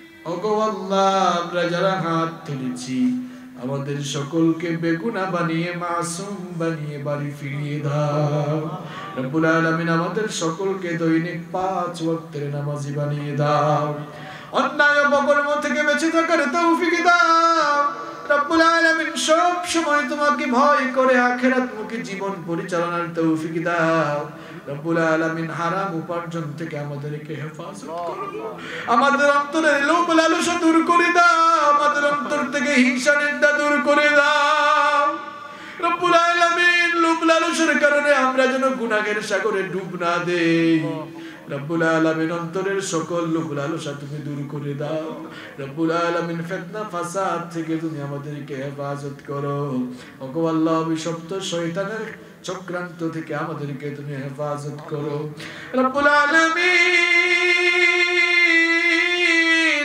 আমাদের কলিজার টুকরা মা বাবাকে maaf করে দাও আমাদের যাদের মা বাবা আমাদেরকে এতিম করে অন্ধকার কবরে চলে গিয়েছেন আমরাই কেবল বুঝি মা বাবা হারানোর ব্যথা রব্বুল আলামিন যাদের মা বাবা দুনিয়াতে বেঁচে নাই তাদের মাথার উপরে কোনো ছায়া নাই তারা ঘরে গিয়ে মা মা বাবা বাবা বলে ডেকে ডেকে মনের জ্বালা তারা মিটাতে পারে না ওগো আল্লাহ আমরা যারা আমাদের মা বাবা হারিয়েছি যে দেখো মা বাবা হারায় তিন সন্তানরা তোমার কাছে ভিক্ষার হাত তুলেছি রব্বুল আলামিন আমরা যারা মা বাবা হারিয়েছি আমাদের কবরে থাকা মা বাবার কবরগুলো তুমি জান্নাতুল ফেরদাউস বানিয়ে দাও আমাদের যাদের মা বাবা বেঁচে আছেন নেক হায়াত বাড়িয়ে দাও যতদিন তারা বেঁচে থাকবেন তাদের খেদমত করার তৌফিক আমাদেরকে দান করে দাও আল্লাহুম্মা গফিরলি ওয়া লিওয়ালিদাইয়া ওয়া কুর রাব্বিরহামহুমা আমার ভাইরা পড়েন আমার সাথে রাব্বিরহামহুমা كما ربياني صغيرا رب ارحمهما كما ربياني صغيرا রব্বুল আলামিন আমাদের পাড়া প্রতিবেশী আত্মীয় স্বজন যারা কবরে চলে গিয়েছেন maaf করে দাও ওগো আল্লাহ আমাদেরকে যারা তৈরি করেছেন আমাদের অনেক উস্তাদ দুনিয়া থেকে চলে গিয়েছেন আমাদের সেই দুনিয়া থেকে চলে যাওয়া উস্তাদদের কবরগুলোকে জান্নাতের বাগান বানিয়ে দাও রব্বুল আলামিন এলাকায় যত কবরস্থান রয়েছে কবরস্থানের সকল মুর্দেগানদের কবরের আযাব maaf করে দাও রব্বুল আলামিন দারুস সালাম তাহফিজুল কোরআন মাদ্রাসাটিকে তুমি কবুল করে নাও এই মাদ্রাসার পরিচালনা পর্ষদ মাদ্রাসার শিক্ষক মণ্ডলী মাদ্রাসার সকল ছাত্রদেরকে তুমি কবুল করে নাও রব্বুল আলামিন মাদ্রাসার ভবন নির্মাণের জন্য কাজ শুরু হয়েছে রব্বুল আলামিন এই মাদ্রাসায় যত সমস্যা রয়েছে তার সমাধানকারী তুমি নিজে হয়ে যাও রব্বুল আলামিন এই দ্বীনি প্রতিষ্ঠানটিকে তুমি হেফাজত করো রব্বুল আলামিন আজকের এই মাহফিলকে তুমি কবুল আর মঞ্জুর করে নাও আজকের এই মাহফিল বাস্তবায়নের জন্য রাজনৈতিক নেতৃবৃন্দ প্রশাসনের ভাইরা এলাকার মুরব্বিয়ান যুব সমাজের ভাইরা মাদ্রাসার পরিচালনা পর্ষদ শিক্ষক মণ্ডলী ছাত্র ভাইরা সহ সর্বস্তরের লোকেরা যারা সহযোগিতা করেছেন আর আমরা যারা মাহফিলে এসেছি কাল কিয়ামতের কঠিন বিভীষিকাময় দিনে এই মাহফিলকে আমাদের সকলের জন্য নাজাতের ওসিলা বানিয়ে দিও রব্বুল আলামিন আমাদের মধ্যে যারা অসুস্থ রয়েছেন তাদেরকে তুমি শিফা দান করে দাও রব্বুল আলামিন বিশেষ করে আজকের মাহফিলের নিরাপত্তার দায়িত্বে ছিলেন আমাদের পুলিশের এক এসআই রব্বুল আলামিন আমাদের এই ভাইয়ের বাবা হঠাৎ করে স্ট্রোক করেছেন আইসিইউতে রয়েছেন রব্বুল আলামিন তোমার এই গোলামের জন্য তুমি হেফাজতকারী হয়ে যাও রব্বুল আলামিন আজকের মাহফিল থেকে আমরা তার জন্য মুনাজাত করছি তাকে তুমি শিফায়ে আজিলা এবং কামিলা নসিব করে দাও রব্বুল আলামিন আমার দেশের পুলিশ র‍্যাব বিজিবি সেনাবাহিনী বিমান বাহিনী নৌবাহিনী গোয়েন্দা সংস্থা ডিবি সহ প্রশাসনিক স্তরে আমাদের যে সকল ভাইয়েরা দায়িত্ব পালন করছেন তাদের সকলকে maaf করে দাও রব্বুল আলামিন তাদের সকলকে তুমি ইসলামের জন্য কোরআনের জন্য কবুল করে নাও রব্বুল আলামিন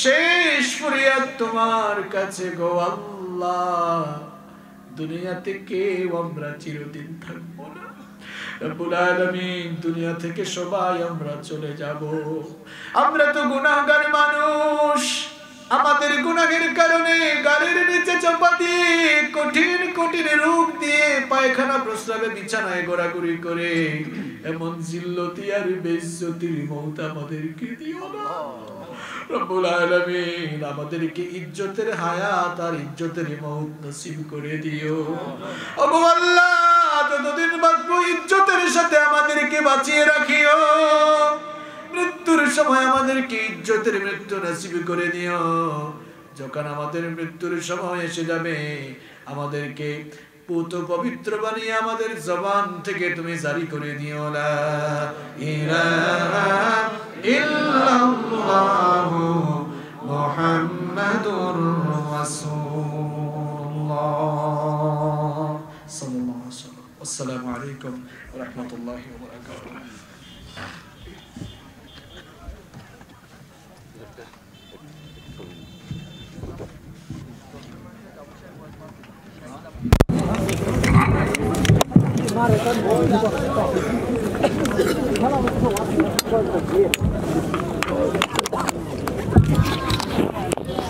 শেষ হয়ে গেল